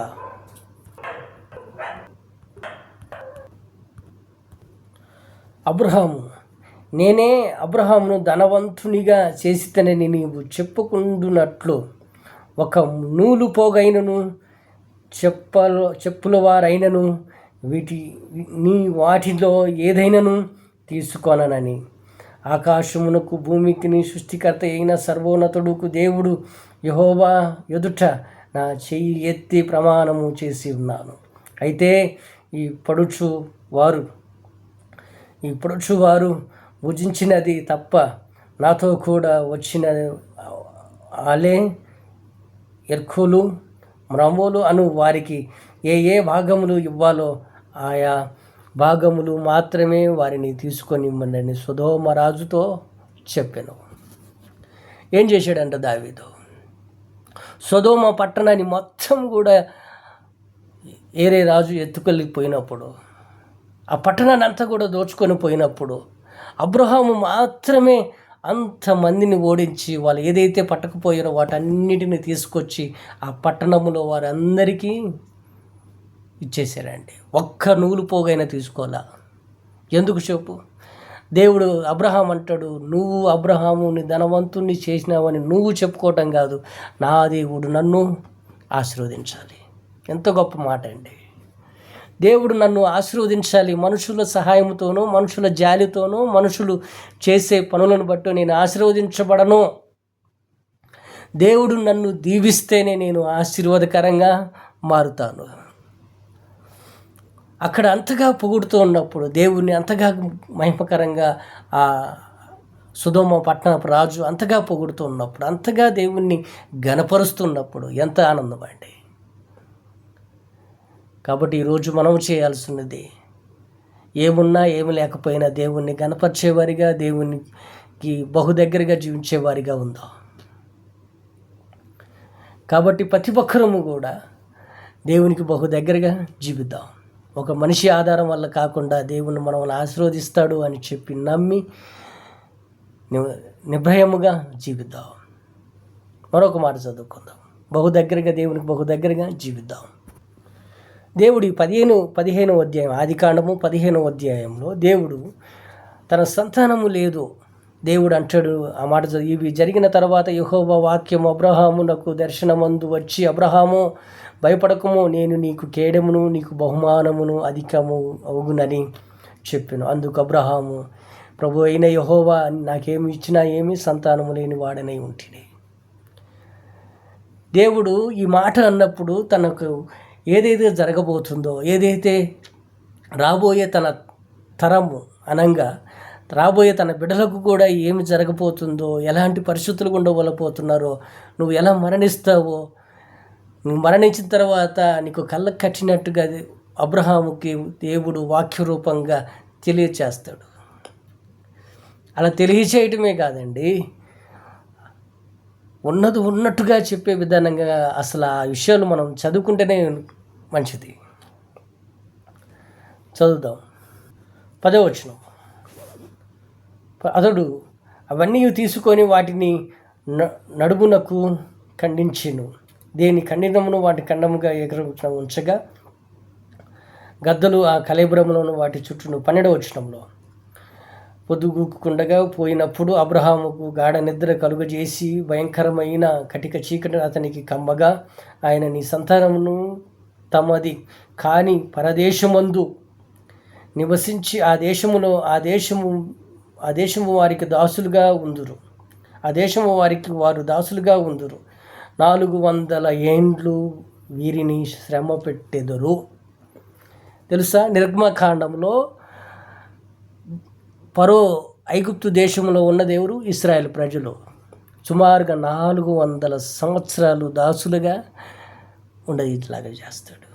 దేవుడు ముందుగానే తన జీవితంలో ఏది జరుగుతుందో, ఏది జరగబోతుందో దేవుడు ముందుగానే తెలియజేస్తాడు.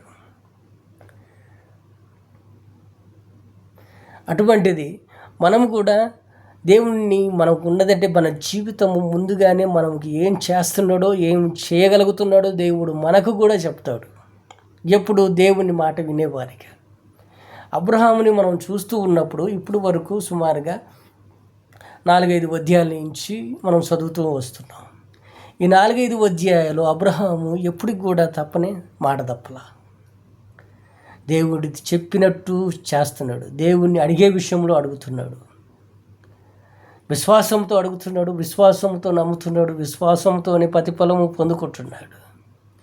కాబట్టి అటువంటి వారిగా మనం ఉన్నట్లయితే దేవుని వాక్యం మనలో కూడా పనిచేస్తుంది. కాబట్టి దేవునికి బహు దగ్గరగా జీవిద్దాం. 16వ వచనంలో, అబ్రహాము భార్య అయిన శారా, 16వ అధ్యాయము, ఆదికాండం 16వ అధ్యాయము 1 నుంచి. అబ్రహాము భార్య అయిన శారా అతనికి పిల్లలు కనలేదని ఆమెకు హగరు అను ఐగుప్తురాలైన దాసిని ఉండెను. కాగా శారాయి, ఇదిగో నేను పిల్లలు కనకుండా యెహోవా చేసి ఉన్నాడు, నీవును దయచేసి నా దాసితో పొమ్ము, ఒకవేళ ఆమె వలన నాకు సంతానము కలుగు చేసిన అనుకొని అబ్రహాముతో చెప్పగా, అబ్రహాము శారా మాట విని, కాబట్టి అబ్రహాము కనాను దేశములో 10 ఏండ్ల కాపురమున్న తరువాత అబ్రహాము భార్య అయిన శారా తన దాసినైన హగరును ఐగుప్తు రాలినైన తీసుకొని తన పెనిమిటి అయిన అబ్రహామునకు భారీగా ఉండునట్లు అతనికిచ్చెను. అప్పుడు హగరును పోయినప్పుడు ఆమె గర్భవతి అయ్యను. అది తాను గర్భవతి అయి నైతినని తెలుసుకొనినప్పుడు దాని యజమానురాలకు దాని దృష్టికి నీచమైన దాని ఆయను. అప్పుడు షారాయి, నా ఉసురు నీకు తగులును, నీవే నా దాసివి, నీ కవిట్లో ఇచ్చితిని. తరువాత తమ గర్భవతినైనని తెలుసుకొనినప్పుడు నేను దాని దృష్టికి నీచమైన దానినైతిని, నాకు నీకును యెహోవా న్యాయము తీర్చును. పిల్లలు లేరని బాధపడుతూ ఉన్నప్పుడు కొన్నిసార్లు తప్పులు చేయటం సాధ్యం. షారా కూడా చేసిన తప్పు ఏమిటి? తన దాసిని తన భర్తకు అప్పగించింది. అలా అప్పగించినప్పుడు ఈ దాసి కూడా హగరు కూడా పోయినప్పుడు, అది గర్భవతి అయినప్పుడు, వినండి, ఇటువంటి సంఘటనలు చేసేటప్పుడు మన జీవితాన్ని బహు జాగ్రత్త కలిగి జీవియాలి. ఎవరి కిందైనా మనం బానిసగా ఉంటున్నట్లయితే, జీతగాళ్ళుగా ఉంటున్నట్లయితే, దాసీగా పనిచేస్తున్నట్లయితే, యజమానురాలు ఏది చెప్తే అది చేసినట్లయితే శిక్ష తప్పదు. వాళ్ళు చేయమన్నప్పుడు చేయమంటారు, తర్వాత వెళ్ళిపోమన్నప్పుడు వెళ్ళిపోమనాలి. చేసిన తప్పును బట్టి హగరు జీవితం నాశనము అయిపోవాలి. దేవుడు అవనీయలేదు కానీ చేసే విధానంగా నేర్చుకుంది. హగరేమని అడిగిందా? అడగలేదు. అబ్రహాముని అడిగాడా? అడగలేదు. చేసిందంతా ఎవరు? షారా. అనేది ఎవరిని? అబ్రహాముని, హగర్ని. కాబట్టి మన జీవితంలో నేర్చుకునేది కొన్నిసార్లు మన జీవితాన్ని బట్టి, మనకు కలిగిన స్థితిగతులను బట్టి కొన్నిసార్లు యజమానులు చెప్పింది తప్పదు అనుకున్న చేసినప్పుడు శిక్ష తప్పదు. హగరు చేసిన జీవితంలో అదే జరుగుద్ది. ఎంతగా ఇబ్బంది పట్టుద్దో, ఎంతగా బాధ పెట్టుద్దో, వీటన్నిటిని బట్టి దేవుడు తనను తప్పించుకుంటూ, దేవదూతలతో తప్పించుకుంటూ తీసుకొని వస్తాడు తెలుసా. ఆ మాట కూడా మనం చదువుదాం. 8వ వచనం. షారా దాసి అయిన హగరు, ఎక్కడ నుండి వచ్చితివి, ఎక్కడికి వెళ్తున్నావని అడిగాను. అందుకు అది, నా యజమానురాలైన షారా యొద్ద నుండి పారిపోచున్నానని. అప్పుడు యెహోవా దూత, నీ యజమానురాలి యొద్దకు తిరిగి వెళ్ళి ఆమె చేతి కింద అణిగిమెణిగి ఉండుము దానితో చెప్పగా, మరియు యెహోవా దూత, నీ సంతానమును నిశ్చయముగా విస్తరింపజేసేదనని, అది లెక్కింప వీలు లేనంతగా విస్తారపు నవి దానితో చెప్పగా, మరి యెహోవా దూత, ఇదిగో యెహోవా నీ మొర వినెను, నీవు గర్భవతివై ఉన్నావు, నీవు కుమారుని కని అతనికి ఇష్మాయేలు అను పేరు పెట్టెదవు. అతడు అడవి గాడిద వంటి మనుషుడును, అతని చెయ్యి అందరి ఎడల, అందరి చేతులను అతనికి విరోధముగా ఉండును. అతడు తన సహోదరులందరి ఎదుట నివసించునని దానితో చెప్పగా, అది, చూచుచున్న దేవుడవు నీవే అను పేరు తనతో మాట్లాడిన యెహోవాకు పెట్టెను. ఏలయనగా, నన్ను చూచిన వాణ్ణి నేనిక్కడ చూచితినని గదా అని అనుకొనెను. అందుచేత ఆ నీటి బుగ్గను బెహేలును లయహొరియును అను పేరు పెట్టబడిను. ఏందంట? హగరు చేసిన పని, ఆ యజమానురాలు పెట్టే బాధలను బట్టి, ఇబ్బందులను తట్టుకోలేక వెళ్ళిపోయింది. అలా వెళ్ళిపోతున్నప్పుడు హగరు వెళ్తున్నప్పుడు దేవుని యెహోవా దూత తనకు ముందుగా వచ్చి మాట్లాడింది ఏంది? హగరు, ఎక్కడికి వెళ్తున్నావు? నా యజమానురాలుకు దూరంగా వెళ్ళిపోతున్నానయ్యా, వెళ్ళొద్దో అణిగిమణిగుండు. చేసిన తప్పును బట్టి దేవుడు నీకు సమాధానాన్ని ఇచ్చేంత వరకు అక్కడే అణిగిమెణిగి ఉండు. నీ కుమారుణ్ణి దీవిస్తాను, అతడు బహు ధనవంతునిగా తన సంతానాన్ని విస్తరింపజేస్తాను, అన్నదమ్ములతో సఖ్యత కలిగేలా చేస్తాను. నువ్వు వెళ్ళు, దేవుడు నీ మొర విన్నాడు, నీ బాధ విన్నాడు అని అన్నప్పుడు ఏమంటదు? చూచుచున్న దేవుడవు నీవే అన్న మాట కింద తెలుసా, హగరు జీవితంలో ఏం జరుగుతుందో ఎవరు చూడట్లేదు, నా బాధ ఎవరికి చెప్పుకోను అని హగరు అనుకుంటుందే కానీ దేవుడు చూస్తూ ఉన్నాడని తనకు తెలియదు. ఈరోజు మనం చేస్తున్న ప్రతి బాధను, ఇబ్బందులను, ప్రతి కష్టాన్ని, ఇబ్బందులు పడుతున్న ప్రతి అవసరాన్ని దేవుడు చూడట్లేదు అనుకోవద్దు. దేవుడు చూస్తున్నాడు. ఎందుకు? నువ్వు ఎప్పుడు మొరపెడతావా అని, నువ్వు ఎప్పుడు దేవుడి దగ్గరికి వస్తావా అని. హగరు జీవితంలో జరిగిన యజమానులు పెట్టిన ప్రతి బాధను చూసినప్పుడు, అవ్వ పెట్టిన ప్రతి బాధను చూసినప్పుడు, హగరు జీవితంలో ఏదో కలుగుతుందని విచారపడుతున్నప్పుడు దేవుడు ఏమన్నాడు? ఓపిక కలిగి జీవించు, నిన్ను నీ కుమారుణ్ణి దీవిస్తాను, ఆశీర్వాదకరంగా మారుస్తాను. కాబట్టి మన జీవితంలో కూడా అగరిచ్చే సాక్ష్యమని చూచుచున్న దేవుడవు నీవేనయ్యా. ఎవరు చూడట్లేదు అనుకున్న నా బాధని నువ్వు మాత్రం చూస్తున్నావు కాబట్టి విశ్వసించింది తిరిగి వెనక్కి వెళ్ళిపోయింది. కాబట్టి మన జీవితంలో కూడా ఇటువంటి సంఘటనలు జరుగుతూ ఉన్నప్పుడు అన్ని విషయాలు బహుగా అభివృద్ధిగా బహు ఆశ్చర్యకరంగా కలుగజేస్తుంది. కాబట్టి బహుగా దేవునికి బహు దగ్గరగా ఉండాలని కోరుకుంటున్నాను. 17వ అధ్యాయం, ఆదికాండము 17వ అధ్యాయము. అబ్రహాము 99 ఏళ్ల వాడైనప్పుడు అబ్రహాము అతనికి ప్రత్యక్షమైన నేను సర్వశక్తి గల దేవుడను యెహోవాను, సర్వశక్తి గల దేవుడగును, నా సన్నిధిలో నిలుచుచున్న నిందరహితుడిపై ఉండుము, నాకును నీకును మధ్య నా నిబంధన నియమించి నిన్ను అధికముగా అభివృద్ధి పొందించేదనని అతనితో చెప్పాను. అబ్రహాము సాగిలపడగా దేవుడు అతనితో మాట్లాడి, ఇదిగో నేను నిన్ను నియమించిన నా నిబంధన నీతో చేయున నీవు అనేక జనములకు తండ్రి అవుదు, మరియు ఇక మీదట నీ పేరు అబ్రహాము అనబడదు, నిన్ను అనేక జనములకు తండ్రివిగా నియమించెను గనుక నీ పేరు అబ్రహాము అనబడును. దేవుడు ఒక వ్యక్తిని దీవించబడాలి అంటే మొట్టమొదటిగా ఎంతగా ప్రయాసపడుతున్నప్పటికీ, ఎంతగా ఇబ్బందులు ఉన్నప్పటికీ, ఎంతగా దేవుడు దీవించినప్పటికీ అబ్రహాము తన నిందారహితుడిపైన సన్నిధిలో ఉండవు అని అనగానే తనతో పాటు తన కుటుంబాలంతటి కూడా దేవుని సన్నిధికి తీసుకొచ్చాడండి. మనం అనుకుంటాం మనం చేసి చిన్న చిన్న కుటిగూడరాని పనుల్లో దేవుని సన్నిధికి రావడానికి, కుటుంబంగా కలిసి వెళ్ళి ఆరాధించడానికి మనం ఒప్పుకోం, ఒక గడియ కూడా ఒప్పుకోం. 2-3 గంటలు ఉండడానికి అంతగా ప్రయాసపడతాం. కానీ అబ్రహాము జీవితాన్ని మనం తెలుసుకున్నట్లయితే అబ్రహాము తన కుటుంబాన్ని ఒక రోజంతా కూడా దేవుని సన్నిధిలో మోకరించే విధానంగా చేస్తాడు. 1 రోజా 2 రోజుల కాదండి, దేవుడు ఉన్నంత కాలం ఉంటాడు అక్కడ. దేవునితోనే ఉంటారు, దేవుని మీదనే ఆధారపడతారు. కాబట్టి మన జీవితంలో దేవుని సన్నిధికి వెళ్ళటానికి, కుటుంబంగా వెళ్ళటానికి, దేవుని ఆరాధించటానికి, దేవుని గణపరచటానికి మనము కూడా కుటుంబం వెళ్ళి ఆరాధించటము బహు ఆశీర్వాదం. కాబట్టి వాళ్ళు ఏదైతే అంటున్నారో నాజీరు చేయబడతారు, దేవునికి ప్రజలుగా, దేవుని బిడ్డలుగా తీర్చబడతారు.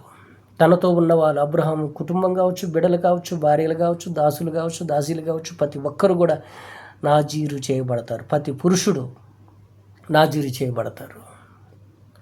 కాబట్టి మన జీవితంలో కూడా దేవుని బిడ్డగా నువ్వు జీవించాలన్నా, దేవుని దగ్గర నుంచి ఆశీర్వాదం పొందుకోవాలన్నా, దేవుడిచ్చు కృప వరములను పొందుకోవాలన్నా మొట్టమొదటిగా నువ్వు సొంత రక్షకుడిగా దేవుణ్ణి అంగీకరించాలా. అలా అంగీకరించినట్టయితే దేవుడు నీ జీవితం గురించి ఆయన జోక్యం చేసుకుంటాడు, కలుగు చేసుకుంటాడు, నీకున్న ప్రతి అవసరమును తీర్చగలుగుతాడు. కాబట్టి దేవుని సన్నిధిలో ఉండటానికి, దేవుని సన్నిధిలో మొరపెట్టడానికి, దేవునితో గడపడానికి ఏమాత్రము సిగ్గుపడకుండా, ఆలస్యం చేయకుండా కుటుంబంగా వెళ్ళి దేవునితో ఆరాధించి వద్దాం. ఈ అధ్యాయం అంతా కూడా దాని గురించే తెలియచేస్తుంది. కాబట్టి ఈ వాక్యం మనందరికీ ఆశీర్వాదకరంగా మారాలని కోరుకుంటున్నాను. 18వ అధ్యాయము 1 నుంచి. మరియు మామూర దగ్గర ఉన్న సింధూర వనములో ఉన్న అబ్రహాము ఎండవేళల గుడారము ద్వారమునందరను కూర్చొని ఉన్నప్పుడు యెహోవా అతనికి కనబడిను. అతడు కనులెత్తి చూచినప్పుడు 3 మనుషులు అతనికి ఎదుట నిలవబడి ఉండిరి.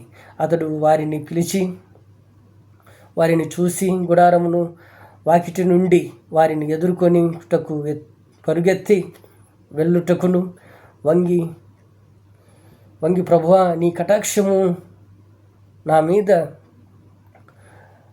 నున్న ఎడల ఇప్పుడు నువ్వు నీ దాసుని దాటిపోవద్దు. నేను కొంచెము నీళ్లు తెప్పించదను, దయచేసి కాలు కడుగుకొను, కొన్ని ఈ చెట్టు కింద అలసట తీర్చుకొనుడని కొంచెము ఆహారము తెచ్చదును, మీ ప్రాణములకు బలపరచుకొనుడని అబ్రహాము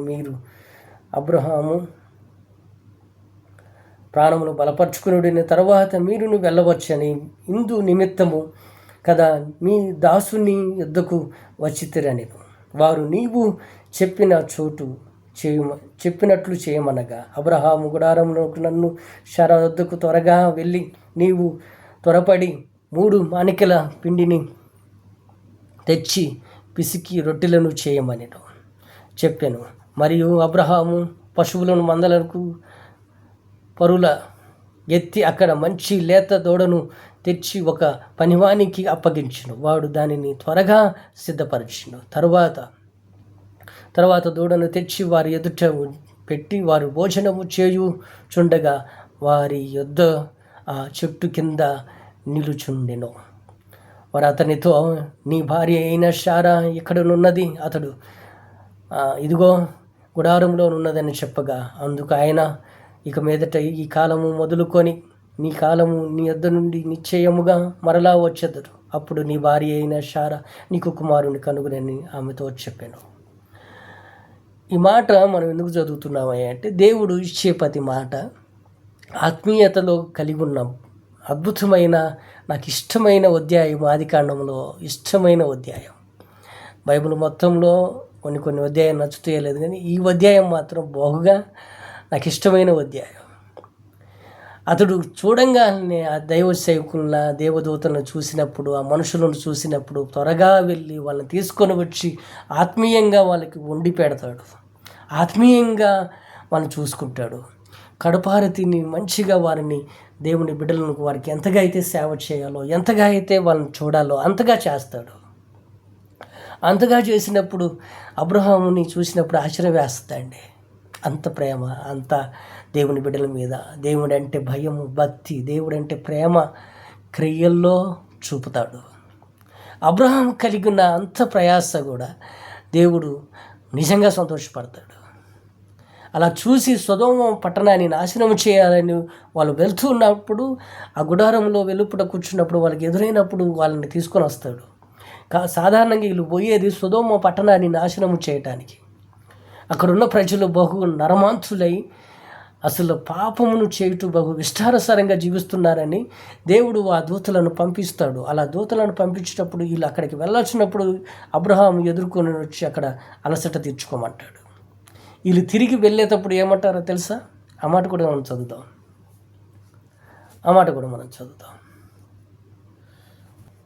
17వ వచనం. అప్పుడు యెహోవా నేను చేయబో కార్యమును అబ్రహామునకు దాచెదనా? అబ్రహాము నిశ్చయముగా బలము గల గొప్ప జనమును అతని మూలముగా భూమిలోని సమస్త జనములను ఆశీర్వదింపబడును. ఎట్లనగా యెహోవా అబ్రహామును గూర్చి చెప్పినది అతనికి కలుగజేసినట్లు తన తరువాత తన పితరులకు తన ఇంటి వారును నీతి న్యాయములను జరిగించుచు యెహోవా మార్గములను గైకొనుటకు అతడు వారి ఆజ్ఞాపించినట్టు నేను ఎరిగి ఉన్నానని. మరియు యెహోవా సొదొమ గొమొర్రాలను గూర్చిన మొర గొప్పది గనుక వాటిని పాపములు బహు భారమైనది గనుకను నేను ఇదిగో దిగిపోయి నా యొద్దకు వచ్చిన ఆ మొర చొప్పుననే వారు పరిపూర్ణులుగా చేసిరో లేదో చూచెదను, చేయని ఎడల నేను తెలుసుకొందును అనెను. ఆ మనుషులు అక్కడ నుండి తిరిగి సొదొమ వైపుగా వెళ్ళిరి. అబ్రహాము ఇంకను యెహోవా సన్నిధిలో నిలుచుండెను. అప్పుడు అబ్రహాము ఇంచుమించు సమీపించి ఇట్లా నేను దుష్టులతో కూడా నీతిమంతులను నాశనము చేయుదువా?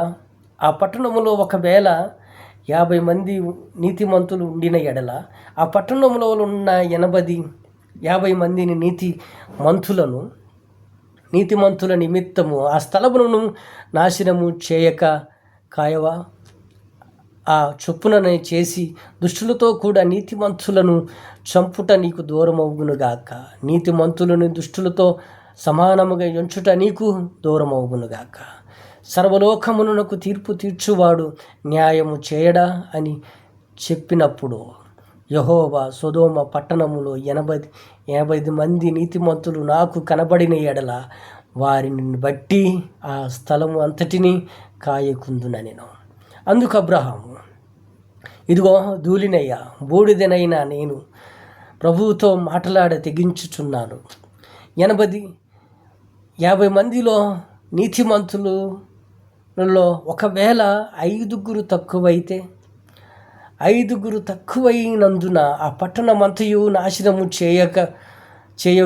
చేయ ఉందువా అని మరలా అడిగాను. అందుకు ఆయన, అక్కడ 45 నాకు కనబడిన ఎడల నాశనము చేయనెను. అతడు ఇంకను ఆయనతో మాట్లాడొచ్చు. ఒకవేళ అక్కడ 40 మంది కనబడినరేమో అనినప్పుడు ఆయన ఆ 40 మందిని బట్టి నాశనము చేయక ఉందునెను చెప్పగా, అతడు ప్రభువుతో కోపపడని ఎడల నేను మాట్లాడ తెగించెదను. ఒకవేళ అక్కడ 30 మందియే నాకు కనబడిదరేమో అనినప్పుడు ఆయన, అక్కడ 30 మంది నాకు కనబడిన ఎడల నాశనము చెయ్యనెను. అందుకు అతడు, ఇదిగో ప్రభువుతో మాట్లాడ తెగించితిమి.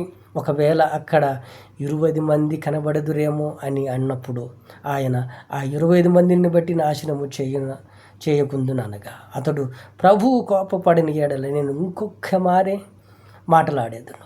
ఒకవేళ అక్కడ 10 మంది కనబడుదురేమో అనినప్పుడు ఆయన, ఆ 10 మందిని బట్టి నాశనము చేయక ఉందునెను. యెహోవా అబ్రహాముతో మాట్లాడుట చాలించి వెళ్ళిపోయిన అబ్రహాము తన ఇంటికి తిరిగి వెళ్ళెను. ఎందుకయ్యా ఈ అధ్యాయం అంతగా ఇష్టమయ్యా అంటే, అంతగా ప్రార్థిస్తాడండి. సొదొమ పట్టణంలో ఎవరున్నారు? లోతున్నాడు. లోతు కుటుంబం, లోతు కుమారులు, లోతు అల్లుళ్ళు సుమారు 10 మంది ఉంటారు. 50 మందిని మొదలుపెట్టిన అబ్రహాము సుమారుగా 10 మందికి తీసుకొస్తాడండి. అంతగా ప్రార్థిస్తాడు. దేవుడు ఏదైతే తలస్తాడో అంతకు మించి విధానంగా అబ్రహాం జీవితంలో జరుగుద్ది. చేస్తూ ఉంటాడు. అలాగా ఏం ప్రార్థన ఇస్తాడండి, ప్రభువే ధూళినయ్యా, కోపపడిన ఏడల ఇంకొక మారి నేను మాట్లాడతానయ్యా. అంతగా అతన్ని బతిలాడుకుంటాడు దేవుణ్ణి. అతను ఏం చేస్తాడు, 50 మంది కానించి మొదలుపెట్టి 10 మంది కాడికి తీసుకొచ్చినప్పుడు ఫస్ట్ ఎవరు వెళ్తారు తెలుసా? దేవుడే అబ్రహాముని విడిచిపెట్టి వెళ్తాడు. ఒకవేళ 5 మందికే తీసుకొస్తాడేమో అని. కాబట్టి ఈ అధ్యాయంలో నేర్చుకున్న పాఠము, ఇతరులు నాశనం అయిపోతున్నప్పుడు మన బంధువులు కావచ్చు, అన్నదమ్ముడు కావచ్చు, లేదా అక్క చెల్లెలు కావచ్చు, లేదా మన తోబుట్టులు కావచ్చు, ఎవరైనా కావచ్చు, ఆపదలో ఉంటున్నారంటే వాళ్ళ గురించి ప్రార్థించాలి. ఎందుకని? నువ్వు ఆత్మీయుడు కనుక, దేవుని బిడ్డవు కనుక, నీ తమ్ముడి గురించి, నీ అక్క గురించి, చెల్లెల గురించి, అన్నదమ్ముల గురించి, అమ్మ గురించి, తల్లిదండ్రుల గురించి ఆపదలో ఉన్నారని నీకు తెలిసినప్పుడు నువ్వు ప్రార్థించాలి. నువ్వు ప్రార్థన పూర్వకుడిగా ఉండాలి. అలా ప్రార్థించినప్పుడు అక్కడ ఏదైతే చేయాలని దేవుడు తలస్తాడో ఆ 10 మందిని బట్టి రక్షిస్తాడు. ఆ 10 మందిని రక్షిస్తాడు దేవుడు. ఆ 10 మందిని ఉంటే ఒకవేళ ఆ స్థలాన్ని కూడా ముట్టడు. ఎందుకని? లోతు తెలుసు, లోతు ఉన్నాడు. అబ్రహాంకి అంత నమ్మకం, నా బిడ్డ ఉన్నాడు అక్కడ, నీతిమంతుడికి, యథార్థపంతుడు, నాకు తెలుసు. ఏదో చిన్న చిన్న విషయాలను బట్టి వీడిపోయాము కానీ నాకు తెలుసు అని. కాబట్టి దేవుని విషయంలో ఆత్మీయంగా ఉందాం. దేవుని బిడ్డల పట్ల ఆత్మీయం కలుగు చేద్దాం. ఎందుకని? ఏదైతే తను తీసుకురాకుండా ఉన్నట్లయితే రాబోయే ఆ ఉగ్రత నుంచి అబ్రహాముకు తెలిసేది కాదు. ఆ గొప్ప ఒక కుటుంబాన్ని రక్షించుకునేలాగా అబ్రహాముకు తెలిసేది కాదు. ప్రార్థించేవాడు కాదు. తనకు ఆశీర్వాదకరంగా తెచ్చుకునేవాడు కాదు. కాబట్టి ప్రతి ఒక్కరూ కూడా దేవునికి ఎంత దగ్గరగా ఉంటే అంత మంచిది. 19వ వచనం, 19వ అధ్యాయం లోతు కుటుంబానికి దేవుడు ఎలా కాపాడతాడు ఆ మాట కూడా మనం చదువుదాం. 15వ వచనము, తెల్లవారినప్పుడు ఆ దూతలు లోతును త్వర పెట్టిరి. లెమ్ము ఈ పట్టణము, లెమ్ము ఈ ఊరి దోష శిక్షలో నశించిపోకుండా నీ భార్యను ఇక్కడనున్న నీ 2 కుమార్తెలను తీసుకొని రమ్మని చెప్పిరి. అతడు తడవు చేసెను. అప్పుడు అతని మీద యెహోవా కనికర పడుట వలన ఆ మనుషులు అతని చేతిని అతని భార్యను చేతిని అతని 2 కుమార్తెల చేతులను పట్టుకొనిరి. వెలుగుటకు తీసుకొని వచ్చి ఈ ఊరి బయటనున్న చివరి ఆ దూతలకు వారిని వెలుపటికి తీసుకొని వచ్చిన తర్వాత ఆయన నీ ప్రాణములను దక్కించుకొనుటకు పారిపోమని, నీ వెనుక చూడకము, ఈ మైదానములలో ఎక్కడనూ వెనుక నీవు నశించిపోకుండా ఆ పర్వతముల మీద పారిపోమ్మనెను. చెప్పగా లోతు, ప్రభువా, అక్కడ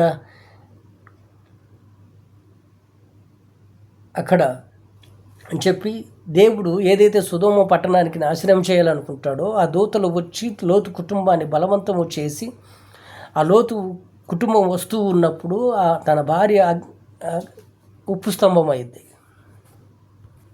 26వ వచనం. అయితే లోతు భార్య అతని వెనుక నుండి తిరిగి చూచి ఉప్పు స్తంభమాయెను. ఏమైందట? ఉప్పు స్తంభం అయింది. ఆ సొదొమ పట్టణాన్ని అన్నిటి కూడా నాశనం చేసినప్పుడు అబ్రహాము ఆ ప్రార్థన చేసిన ప్రార్థన తన కుటుంబాన్ని రక్షించగలిగాను. కానీ వాళ్ళు దేవుని మీద భయము భక్తి లేకుండా మనుషుల లోక విషయములలో ఎక్కువ శాతంగా ఉంచింది. కాబట్టి ఆమె తిరిగి చూసింది, ఉప్పు స్తంభంగా మారిపోయింది. అల్లుళ్ళు ఎగతాళి చేశారు, మరణించారు. తన 2 కూతుర్లను ఎంటబెట్టుకొని బయలుదేరాడు. కాబట్టి ఎందుకయ్యా అంటే ఈ విషయంలో దేవునికి లోబడినట్లయితే నిన్ను రక్షించగలిగిన వారు ఎంతో ఉన్నారు. కాబట్టి లోబడదాం. 20వ అధ్యాయం. అక్కడ నుండి అబ్రహాము దక్షిణ దిక్కునకు మరలిపోయి కాదేశులకు కూర్చుని మధ్య ప్రదేశంలో నివసించి గెరారులో కొన్నాళ్ళు ఉండెను. అప్పుడు అబ్రహాము తన భార్య అయిన షారాను గూర్చి, ఆమె నా చెల్లెలని చెప్పిన కనుక గెరారును రాజైన అబీమెలెకు షారాను పిలిపించి తన ఇంటికి చేర్చుకొనెను. అయినను రాత్రివేళ దేవుడు స్వప్నమందు అబీమెలెకు వద్దకు వచ్చి, నీవు నీ ఇంటనున్న చేర్చుకొనిన స్త్రీ ఒక పురుషునికి భార్య గనుక ఆమెను నిమిత్తము నీవు చావకూడదు సుమా అని చెప్పెను. అబ్రహాం చేసిన తప్పులకి కొంతమంది ఇబ్బందులు పడుతున్నప్పటికీ కూడా దేవుడు అటువంటి వాటి నుంచి కూడా అటు చేసిన వారిని ఇటు చేయని వారిని, అబ్రహాము చేసిన ప్రతి తప్పును కూడా జ్ఞాపకం చేసుకోకుండా రక్షిస్తాడు. ఎటువంటి పరిస్థితుల్లో చేశాడు అనే దానికంటే తన దాసుడు ఎంత భయంలో ఎంత భీతితో ఉన్నాడో దానిని బట్టి దేవుడు తన ప్రార్థనకు అంగీకరించి తన భార్యను కాపాడుకుంటూ వస్తాడు. అలాగనే అబీమెలెకును కూడా కాపాడుతాడు. అతను ఒక సేవకునికి భార్య, ఒక దైవజనుడి భార్య కాబట్టి అతను నీ గురించి ప్రార్థన చేస్తాడు, నిన్ను ఆశీర్వాదకరంగా మారుస్తాడు. అటువంటి భార్యను నువ్వు ముట్టకు సుమే. ఒక సేవకుని భార్యను ముట్టాలంటే అంత ఈజీ కాదు. ఎందుకని దేవుని కాపుదల, దేవుని భద్రత కలిగి ఉంటారు. కాబట్టి వాక్యం ముట్టిన ప్రతి ఒక్కరూ కూడా అబీమెలెకు అబ్రహాము చేసిన దానిని అబీమెలెకు ఎలా అయితే ఇబ్బంది పడతారో ఒక సేవకుడి ద్వారాగా ఎవరైనా కావచ్చు ఇబ్బంది పడకూడదు. కాబట్టి ప్రతి ఒక్కరు కూడా 21వ అధ్యాయమును బహుగా ధ్యానించమని కోరుతున్నాను. అబ్రహాం 21వ అధ్యాయము. యెహోవా తను చెప్పిన ప్రకారమే షారాకు దర్శించి ఇస్సాకును కనే భాగ్యాన్ని ఇచ్చాడు. ఇస్సాకును కనినప్పుడు గొప్ప విందు చేసినప్పుడు దాసికి అనగా హగరు కొడుకు ఇష్మాయేలు తన పెద్దవాడిగా పరిపాలన చేస్తాడేమో అనుకొని చెప్పి, తన కుమారుడి కంటే ఇష్మాయేలు బహుగా ధనంగా వాడబడతాడని చెప్పి తన కుమారుని తన హగరును వెళ్ళిపోమని చెప్పుద్ది. అలా చెప్పినప్పుడు అబ్రహాం బహుగా ఏడుస్తాడు. ఈ 21వ అధ్యాయంలో నేర్చుకున్న పాఠము బహుగా ఇబ్బంది పడతాడు. అలా చెప్పి తన భుజముల మీద ఆ పిల్లవాడిని పెడతారని అంటే అందరూ అంటారు, అంత 13 సంవత్సరాల పిల్లోడిని భుజముల మీద పెడతారా అండి అని అంటే, భుజములను పెట్టడం అంటే ఒక బాధ్యతను ఆమె భుజం మీద మోయాలి అని. ఈ కుమారుడి బాధ్యత అంతా కూడా, ఈ కుమారుడు కలిగిన బాధ్యత అంతా కూడా నీ మీదనే మోపుతున్నాను, జాగ్రత్త అని. కాబట్టి అబ్రహాము తనకు పంపించినప్పుడు దేవుడు అద్భుతంగా ఆ నీరు అయిపోయినప్పుడు అద్భుతంగా ఆ కుమారుడు మరణకరంగా పడి ఉన్నప్పుడు దేవుడు అద్భుతంగా మార్చుతాడు. ఆ నీరు ఓటలో పంపించి ఆ కుమారుని కాపాడి అనేక జనములకు మాదిరికరంగా మారుస్తాడు. కాబట్టి 21వ అధ్యాయంలో నేర్చుకున్న పాఠము బహుగా విలువైనది. కాబట్టి అగరు వల్లే విశ్వాసంతో, ఎక్కడైతే విశ్వాసంతో నిలబడ్డదో ఆ నిలబడడానికి ప్రతిఫలము దేవుడు దయచేసిండు. కాబట్టి ప్రతి ఒక్కరూ కూడా దేవుడు చెప్పిన మాట వింటే మంచిది. ఆదికాండము 22వ అధ్యాయం 22వ. ఈ సంగతులైన తర్వాత దేవుడు అబ్రహాము పరిశోధించుటకు ఎట్లనగా ఆయన అబ్రహాం అని పిలుచు, అతడు చిత్తము ప్రభువా అనెను. అప్పుడు అతడు, నీకు ఒక్కడై ఉండిన నీ కుమారుని అనగా నీవు ప్రేమించు ఇసాకును తీసుకొని మెరియా దేశమునకు వెళ్ళి అక్కడ నేను నీతో చెప్పబోవు పర్వతములలో ఒక దాని మీద దానబలిగా అతన్ని అర్పించవలెనని చెప్పాను. తెల్లవారినప్పుడు అబ్రహాము లేచి తనను గాడిదకు గంత కట్టించి పనివారిలో 2 తన కుమారుడును ఇసాకును వెంటబెట్టుకొని దానబలికి కట్టెలను చీల్చి లేచి దేవుడు తనతో చెప్పిన చోటికి వెళ్ళాను. ఎవరంట? ఇసాకును దానబలిగా అడుగుతాడు, పరీక్షిస్తాడు. ఇసాకు దానబలికి అడిగినప్పుడు అబ్రహాము నిజంగానే తన కుమారుడి మీద కంటే నా మీద ఎక్కువ ప్రేమ ఉందంటావా అని పరీక్షించినప్పుడు నిజంగానే ఆ కుమారుడిని తీసుకెళ్ళి ఆ పర్వతముల మీద తనను చంపాలని బలి అర్పించాలని అనుకుంటున్నప్పుడు ఆ మాట చదువుదాం. 11వ వచనం. యెహోవా దూత పరలోకము నుండి, లేదా 9వ వచనం నుంచి 9. అలాగున వారిద్దరును కూడి వెళుతున్నప్పుడు అతడితో చెప్పిన చోటికి వచ్చినప్పుడు అబ్రహాము అక్కడ బలిని పీఠము మీద కట్టెలను చక్కగా వేర్చి తన కుమారుడకు ఇసాకును బంధించి ఆ బలిపీఠము మీద కట్టెల మీద ఉంచగా, అప్పుడు అబ్రహాము తన కుమారుణ్ణి వధించుటకు తన చెయ్యి చాపి కత్తి పట్టుకొనగా యెహోవా దూత పరలోకము నుండి అబ్రహామా అని అతనిని పిలిచాను. అందుకు అతడు, చిత్తము ప్రభువా అనెను. అప్పుడు ఆయన, ఆ చిన్నవాని మీద చెయ్యి వేయకమో, అతన్ని ఏమయూ చేయకమో, నీకు ఒక్కడై ఉన్న నీ కుమారుణ్ణి వెనుక తీయలేదు గనక నీవు దేవునికి భయపడువాడవని ఇందు నీ వలన నాకు కనపరచబడిన నేను. అప్పుడు అబ్రహాము తన కనులు తెరిచి చూడగా పొదలో కొమ్ములు తగులుకొని ఉన్న ఒక పొట్టేలును వెనుక తట్టు కనబడెను. అబ్రహాము వెళ్ళి తన పొట్టేలును పట్టుకొని తన కుమారునికి మరుగా పెట్టి దానబలిగా అర్పించెను. అబ్రహాము ఆ చోటికి యెహోవా ఈరే అను పేరు పెట్టెను. అందుకు యెహోవా పర్వతముల మీద చూచుకొను అని నేటి వరకు చెప్పబడింది. యెహోవా దూత 2వ మారు పరలోకము నుండి అబ్రహామా అని ఇట్లనెను, నీకు ఒక్కడే అయి ఉన్న నీ కుమారుని వెనుక తీయక ఈ కార్యములు చేసినందున నేను నిన్ను ఆశీర్వదించి ఆకాశ నక్షత్రములను సముద్రములందలి ఇసుక వలెను నీ సంతానమును నిశ్చయముగా విస్తరింపచేయుదునని, నీ సంతతి వారును పశువులను గవిని స్వాధీనపరుచుకుందురని చెప్పాను. అబ్రహామును ఎలాగైతే పరీక్ష గుండా వెళ్తాడో ఆ పరీక్షకు తగ్గట్టుగా యెహోవా అబ్రహామును ఎలాగ పరీక్షించాలని అనుకుంటాడో ఆ పరీక్షకు తగ్గట్టుగా అబ్రహాం వ్యవహరిస్తాడు. తన క్రియల రూపంగా దేవుడు మీద భయము భక్తి చూపిస్తాడు. కాబట్టి మనము అంత విశ్వాసం కాదు కానీ కొంతైనా చూపించినట్లయితే దేవునికి బహు దగ్గరగా జీవిస్తాం, దేవునికి బహు ఇష్టలుగా జీవిస్తాం.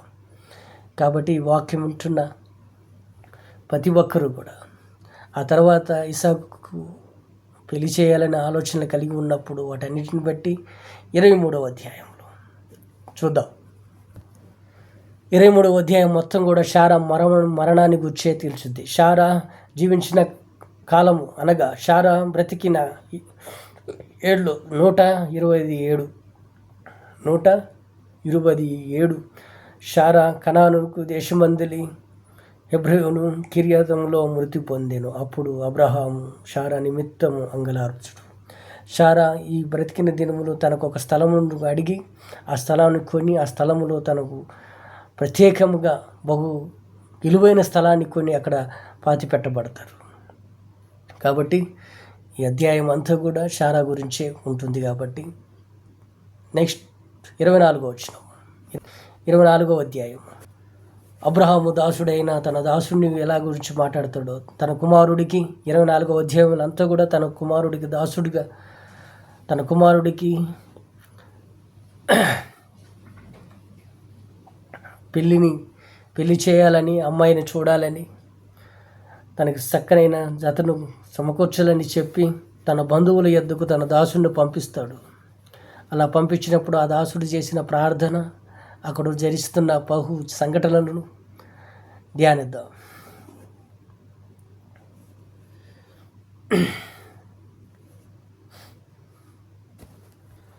ప్రార్థన చేస్తాడు. ఆ ప్రార్థన ప్రతిఫలం ఎలా ఉంటుందో చూద్దాం. 12వ వచనం, 24వ అధ్యాయం 12వ వచనం. నా యజమానుడకు అబ్రహాము దేవుడైన యెహోవా నేను వచ్చిన కార్యము త్వరలో సఫలము చేసి నా యజమానుడకు అబ్రహాముని మీద అనుగ్రహం చూపుము, చిత్తగింపుము. నేను ఈ నీళ్ళ ఊట యొద్ద నిలుచున్నాను. ఈ ఊరికి పిల్లలు నీళ్లు చేదుకొనుటకు వచ్చుచున్నారు. కాబట్టి నేను త్రాగు నీళ్లు నీవు దయచేసి నీ కడవ వంచుమని నేను చెప్పగా, నీవు త్రాగు, నీ ఒంటెలు తాగు నీళ్లు పెట్టెదనని ఏ చిన్నది చెప్పునో అది ఏ నీ సేవకుడైన ఇస్సాకు కొరకు నీవు నియమించినదై ఉండునుగాక. అందువలన నీవు నా యజమానుని మీద అనుగ్రహము చూపితివి అని తెలుసుకుందున. నేను ఏం చేశాడు? నేను వచ్చిన పని బహు సఫలమవునుగాక. అబ్రహాము ఆ దాసుని పంపిస్తాడు. దేవుడు నీకు తోడుగా ఉంటాడు. దేవుడు నీకు కనికరము చూపుతాడు. దేవుడు నీకు ఆశీర్వాదకరంగా నువ్వు వెళ్ళిన ప్రతి మార్గంలో తోడుగా ఉండి నడిపిస్తాడు. నీకు ముందుగా తన దూతను పంపిస్తాడు. కాబట్టి వెళ్ళుము అని అంటాడు. కాబట్టి అలాగనే దేవుడు కొంత దూరపోయిన ప్రార్థిస్తాడు. ప్రార్థించి ఆ ప్రార్థన పూర్వకంగా జవాబును పొందుకుంటాడు. ఆ మాట చదువుదాం. 16వ వచనంలో, మీదట పెట్టుకొని వచ్చినను ఆ చిన్నది మిక్కిలి చక్కనిది, ఆమె కన్యక, ఏ పురుషుడును ఆమెను కూడలేదని. ఆమె ఆ బావిలోనిది దిగిపోయి కడవను నీళ్లతో నింపుకొని ఎక్కి రాగా ఆ సేవకుడు ఆమెను ఎదుర్కొనుటకు పరిగెత్తి, నీ కడవలోని నీళ్లు కొంచెము దయచేసి నాకు తాగనిమ్మని అడిగిను. అందుకామె, అయ్యా త్రాగుము అని చెప్పి త్వరగా తన కడవను తెచ్చి మీదికి దించుకొని అతనికి దాహం ఇచ్చును. మరియు ఆమె అతనికి దాహం ఇచ్చిన తర్వాత, నీ ఒంటెలను త్రాగుటకు వాటికి నీళ్లు చేది పోషదనని చెప్పెను. త్వరగా గాడిలో తన కడవను కుమ్మరించి తిరిగి చేదుటకు ఆ బావికి పరుగెత్తుకొని పోయెను. అతని ఒంటెలన్నిటినీ నీళ్లు పోసెను. ఆ మనుషుడు ఆమెను తేరి చూచి తన ప్రయాణములలో యెహోవా సఫలము చేసినో లేదో తెలుసుకొనుటకు ఈ ఊరు ఊరకుండెను.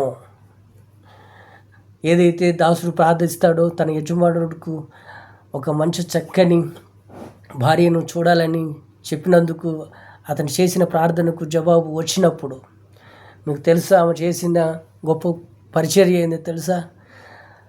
ఆమె చేసింది ఏదైతే తను తాగటమే కాదు, తన దాసులు తాగటమే కాదు, 10 ఒంటెలకు నీళ్ళు పోసిందండి. అంత ప్రయాసపడే చిన్నది రిబకా అంతగా ప్రయాసపడుద్ది. తను అంతమందికి ఒంటెలకు నీళ్ళు పోసిందంటే అంత ఈజీ కాదండి. కాబట్టి ప్రతి ఒక్కరము కూడా భార్య దొరుకుట బహు ఆశీర్వాదం. అలాగని రిబ్కాను చేసుకోవటం ఇస్సాకు అదృష్టం. అలాగనే దేవుడు వాళ్ళిద్దరిని జతపరిచే విధానంలో కలిగిన ఈ సంఘటన నాకు బహు ఆశ్చర్యకరంగా కలుగు చేస్తుంది. కాబట్టి వాక్యం ఉంటున్న ప్రతి ఒక్కరు కూడా దేవునికి బహు దగ్గరగా జీవించాలని కోరుకుంటూ షలోం. దేవునికి మహిమ కలుగును గాక. ఆమేన్. 25వ అధ్యాయం, ఆదికాండము 25వ అధ్యాయము. అబ్రహాము మరలా ఒక స్త్రీని వివాహం చేసుకొని ఆమె పేరు కెతూరా. ఆమె అతనికి జిమ్రోను, మోక్షను, మోధాను, మిథ్యాను, ఇస్బానునకు మహవులు వారందరినీ. అబ్రహాముకి మూడో సంతానం,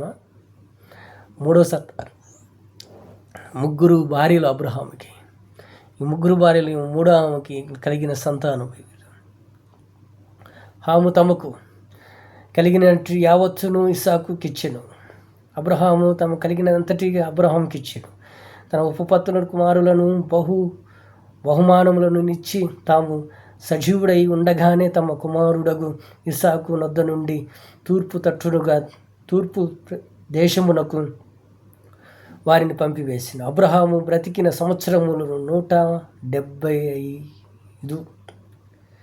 అబ్రహాము నిండా వృద్ధాప్యమునకు వచ్చినప్పుడు మంచి ముసలితనమున ప్రాణము విడిచెను. మూతిబంది తన పితరులతో కూడా చేర్చబడెను. అబ్రహాముకి ముగ్గురు భార్యలు. ఒకటి శారా, రెండోది హగరు, మూడోది కెతూరా.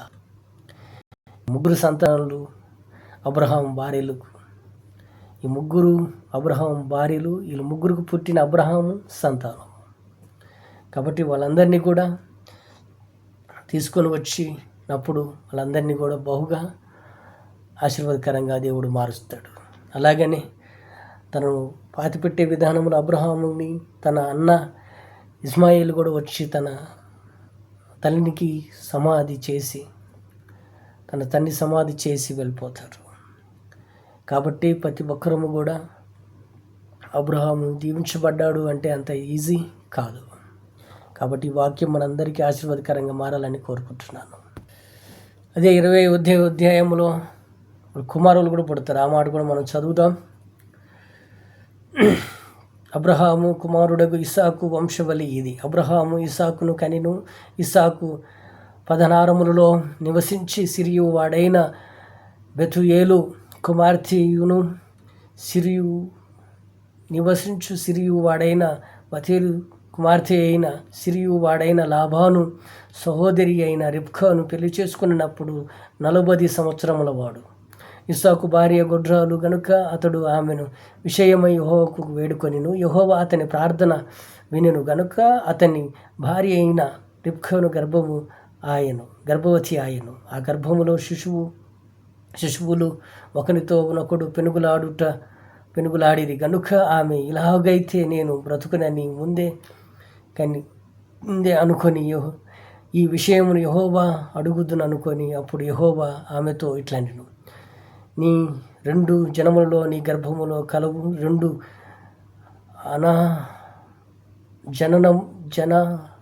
జన పదములను నీ కడుపులో నుండి ప్రత్యేకముగా వచ్చుదురు. ఒక జనము పదము కంటే ఒక జనపదము బలిష్టమై ఉండెను. పెద్దవాడు చిన్నవానికి దాసుడొగునెను. ఆమె ప్రసూతి కాలస్థితి దినమున నిండినప్పుడు ఆమె గర్భమునుచు కాలములలో ఉండిరి. ఏంటంట, ఇస్సాకుకు 2 కుమారులు కమడ పిల్లలు పుట్టినప్పుడు పెద్దవాడు చిన్నవాడికి దాసుడు అవుతాడని దేవుడు ముందుగానే తెలియజేస్తాడు. అలా తెలియజేయటమే కాదండి. ఒకడు యేషోబు తన దేశోత్వముని అమ్ముకుంటాడు. ఎందుకు? ఆకలితో అడమరించిపోయి తన తమ్ముడు వంట చేస్తున్నప్పుడు, ఆ కూరగాయలు చేస్తున్నప్పుడు ఆ వంటను చూసి నాకు ఆకలి అవుతుంది అన్నం పెట్టమంటే, నీ దేశత్వము నాకు ఇచ్చేస్తే కానీ నేను అన్నం పెట్టినట్టాడు. కాబట్టి అటువంటి సమయంలో నాకు దేశత్వం వద్దు, నా ప్రాణం పోయేటట్టు ఉందని చెప్పి దేశత్వం అమ్మి పడేస్తాడు. కాబట్టి ప్రతి ఒక్కటి కూడా బైబిల్ చదువుతూ ఉన్నప్పుడు బహు విలువ కలిగినదే ఉంటుంది. కాబట్టి దేవుడు బహు తోడుగా జీవింపజేస్తాడు కాబట్టి ఇస్సాకుకు తోడుగా ఉన్నట్టు. అలాగనే ఇస్సాకు కరువు వచ్చినప్పుడు, కష్టం వచ్చినప్పుడు తన తండ్రి ఎలాగైతే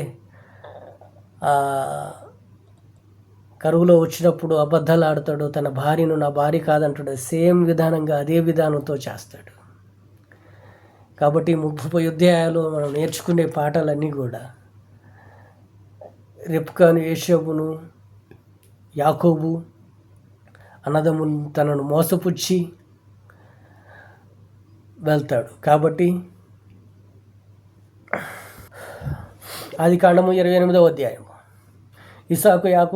ఇస్సాకు యాకోబును పిలిపించి, నీవు కనాను కుమార్తెలలో యువతిని వివాహము చేసుకొనకూడదు. నీవు లేచి పదనారములో ఉన్న నీ తండ్రి అయిన 27వ అధ్యాయంలో ఇస్సాకు వృద్ధుడై తన కనులకు మందదృష్టి కలిగినప్పుడు అతడు తన పెద్ద కుమారుడైన యోసేపుతోని, నా కుమారుడా అని అతనితో పిలువగా, అతడు చిత్తము నాయన అని అతనితో అనిను. అప్పుడు ఇస్సాకు, ఇదిగో నేను వృద్ధుడను, నా మరణ దినము నాకు తెలియదు, కాబట్టి నీవు దయచేసి నీ ఆయుధములన్నీ నా కొరకు వేటాడి మాంసము తెమ్మని, నేను చావక మునుపు నిన్ను నేను ఆశీర్వదించును, నాకిష్టమైన రుచిగల భోజనములను సిద్ధపరచమని తినుటకై నా యొద్దకు తెమ్మని చెప్పెను. ఇస్సాకు తన కుమారుడైన యోసేపుతో ఇట్లు చెప్పుచుండగా రెబ్కా వినుచుండెను. ఏశావు వేటాడి మాంసము తెచ్చుటకును అడవికి వెళ్ళెను. అప్పుడు అతడు రెబ్కా తన కుమారుడగు యాకోబును చూచి, ఇదిగో నీ తండ్రి నీ అన్న అయిన యోసేపుతో మృతి పొందక మునుపు నేను తిని యెహోవా సన్నిధిని నిన్ను ఆశీర్వదించునని నా కొరకు మాంసము తెచ్చి నాకు రుచిగల భోజనములను సిద్ధపరచమని చెప్పగా వింటిని. కాబట్టి నా కుమారుడా, నా మాట విని నేను నీకు ఆజ్ఞాపించినట్టు చేయము. నీవును మందకు వెళ్ళి 2 మంచి మేక పిల్లలను అక్కడి నుండి నా యొద్దకు తెమ్ము. వాటితో నీ తండ్రికి ఇష్టమైన రుచిగల భోజనములను అతనికి చేసేదనను. నీ తండ్రి మృతి పొందకమును యందు అతడు వాటిని తిని నిన్ను ఆశీర్వదించినట్టు నీవు వాటిని నీ తండ్రికి యొద్దకు తీసుకొని పోవాలినని. అందుకు యాకోబు, నా సహోదరుడైన ఏశావు రోమము గలవాడు, నేను నున్నటడి వాడను గదా. ఒకవేళ నా తండ్రి నన్ను తడవి చూచునప్పుడు నేను అతనిని దృష్టికి వంచకునిగా తోచిన ఎడల నా మీదికి శాపమే వచ్చుండు కానీ ఆశీర్వాదము ఎలా వచ్చునని అనుకుంటు. అయినను అతని తల్లి, నా కుమారుడా ఆ శాపము నా మీదకి వచ్చునుగాక. నీవు నా మాటలు మాత్రమే వినిపోయి వాటిని నా యొద్దకు తీసుకొని రమ్మని చెప్పగా అతడు వెళ్ళి వాటిని తీసుకొని తల్లి యొద్దకు తీసుకొని వచ్చిన అతని తల్లి అతని తండ్రికి ఇష్టమైన రుచిగల భోజనములను సిద్ధపరచెను. మరియు తన జ్యేష్ఠ కుమారుడైన ఏశావునకు సొగసైన వస్త్రములను అటు తన యుద్ధ నుండెను. గనుక రెబ్కా వాటిని తీసి తన చిన్న కుమారుడగు యాకోబునకు తొడిగించి ఆ మేక పిల్లల చర్మములతో అతని చేతులను అతని మెడను కప్పెను. భాగములను కప్పి తాను సిద్ధపరిచిన రుచిగల భోజనములను తన రొట్టెలను కుమారుని ఎద్దుకు తీసుకొని పోయగా, కుమారుడు యాకోబుని చేతిని తీయగా అతడు తన తండ్రి అయిన వచ్చి, నా తండ్రి అని పిలువగా అతడు, ఏమి నా కుమారుడా, నీవు ఏర్పరచిన నీవెవరివని అడిగాను. అందుకు యాకోబు, నేను ఏశావునెను. కాబట్టి ప్రతి ఇంటిలో జరుగుతున్నది, తండ్రి ఒకరిని ప్రేమిస్తే తల్లి ఇంకొకరిని ప్రేమిస్తుంది. అలాగనే ఇటువంటి సంఘటనలు మనం జరుగుతూ ఉన్నప్పుడు ఆ ఇంట్లో గొడవలు రాకుండా ఏమొస్తాయి? దేవుడు చెప్తాడు, పెద్దవాడు చిన్నవాడికి దాసుడు అవుతాడని. ఎలా అవుతాడు? తనకు తానే శిక్షను విధిగి తెచ్చుకుంటాడు. ఆకలితో అలమటించిపోయినప్పుడు తనకిచ్చిన ఆశీర్వాదాన్ని పోగొట్టుకుంటాడు. అలాగనే తన తండ్రికి దుఃఖపరిచేవాడిగా ఉంటాడు, తల్లిదండ్రులను దుఃఖపరిచేవాడిగా ఉంటాడు. కాబట్టి దేవుడు తల్లిదండ్రులు దుఃఖపరిచేవారినైనా లేదా తల్లిదండ్రులు బాధ పెట్టేవారినైనా దేవుడు క్షమించడు, కానీ శిక్ష విధిస్తాడు. కాబట్టి రెబ్కా చేసిన దానిని బట్టి మనం చూసినట్లయితే రెబ్కా అంతగా ఏషావుకు రావాల్సిన ఆశీర్వాదాన్ని యాకోబుకు ఇచ్చేస్తుంది.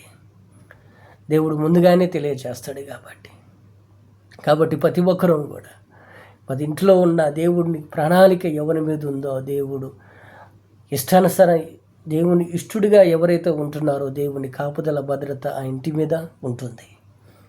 కాబట్టి ప్రతి ఒక్కరూ కూడా ఏషావుకు ఆ ఆశీర్వాదం పోగొట్టుకున్నప్పుడు తమ్ముడి మీద పగబట్టి తమ్ముడిని చంపాలనుకుంటాడు. అసలు ఆ రెప్కా ఎందుకు చేసుద్ది ఆ మాట తెలుసా? పెద్ద కుమారుడికి ఆశీర్వాదం రాకుండా ఎందుకు చేసుద్ది? 46వ వచనం, మరియు రిబ్కా ఇస్సాకుతో హేతు కుమార్తెల వలన నా ప్రాణము విసిగినది. ఈ దేశస్తురాండ్ల అయిన హేతు కుమార్తెలలో వీరి వంటి ఒక దానిని యాకోబుకు పెళ్లి చేసుకొనిన ఎడల నా బ్రతుకు వలన నాకేమీ ప్రయోజనమనిను. తల్లిదండ్రులు బాధ పెట్టినప్పుడు, తల్లిదండ్రులను విసిగించినప్పుడు, వాళ్ళని దుఃఖపరిచినప్పుడు ఇదిగో ఇలాంటివే చేస్తారు. కొడుకుని ఎవరు దీవించాలో, ఎవరిని దీవించకూడదో, ఎవరిని చెప్పించాలో, ఎవరిని చెప్పించకూడదో వాళ్ళే నిర్ణయిస్తారు. కాబట్టి తల్లిదండ్రులకు విధేయతను చూపించే వారిగా ఉందా? కాబట్టి ప్రతి ఒక్కరూ కూడా తల్లిదండ్రులని సన్మానించే వారిగా ఉందా? యాకోబు ఆ మాట అన్ని చేసిన తర్వాత ఇస్సాకు లేచి అంటాడు, తన తండ్రి సర్వశక్తి గల దేవుడు నీకు తోడై ఉన్నాడని 28వ అధ్యాయంలో పిలిపించి కనాను కుమార్తెలలో ఒకతిని వివాహము చేసుకొనకూడదు, నీవును లేచి పదనారంలో నీ తండ్రి అయిన బెతులను ఇంటికి వెళ్ళి అక్కడ నీ తల్లి సహోదరుడగు లాబాను కుమార్తెల్లో ఒకదాన్ని వివాహము చేసుకొను అక్కడికి ఆజ్ఞాపించును. సర్వశక్తిగల దేవుడు నిన్ను ఆశీర్వదించును. నీవు అనేక జనములకు నీకు వంశవల్లి వృద్ధి కలుగు చేసిన నిన్ను విస్తరింపజేసి నీవు పరవాసివై దేశములను అనగా దేవుడు అబ్రహాముకిచ్చిన దేశములను నీవు స్వాధీనముగా చేసుకున్నట్లు ఆయన నీకు అండగా నీకు తోడుగా కూడా నీ సంతానమునకు అబ్రహామును అనుగ్రహించిన దయచేయునుగాక అని చెప్పిన యాకోబును వెళ్ళిపోయాను. కాబట్టి ప్రతి విషయంలో ఇంట్లో ఏది జరుగుతున్నా మన వ్యక్తిగత జీవితాన్ని బట్టి దేవుడు మనలను ఆశీర్వదిస్తాడు. యాకోబు అక్కడి నుంచి వెళ్ళి 16 నుండి 29వ అధ్యాయంలో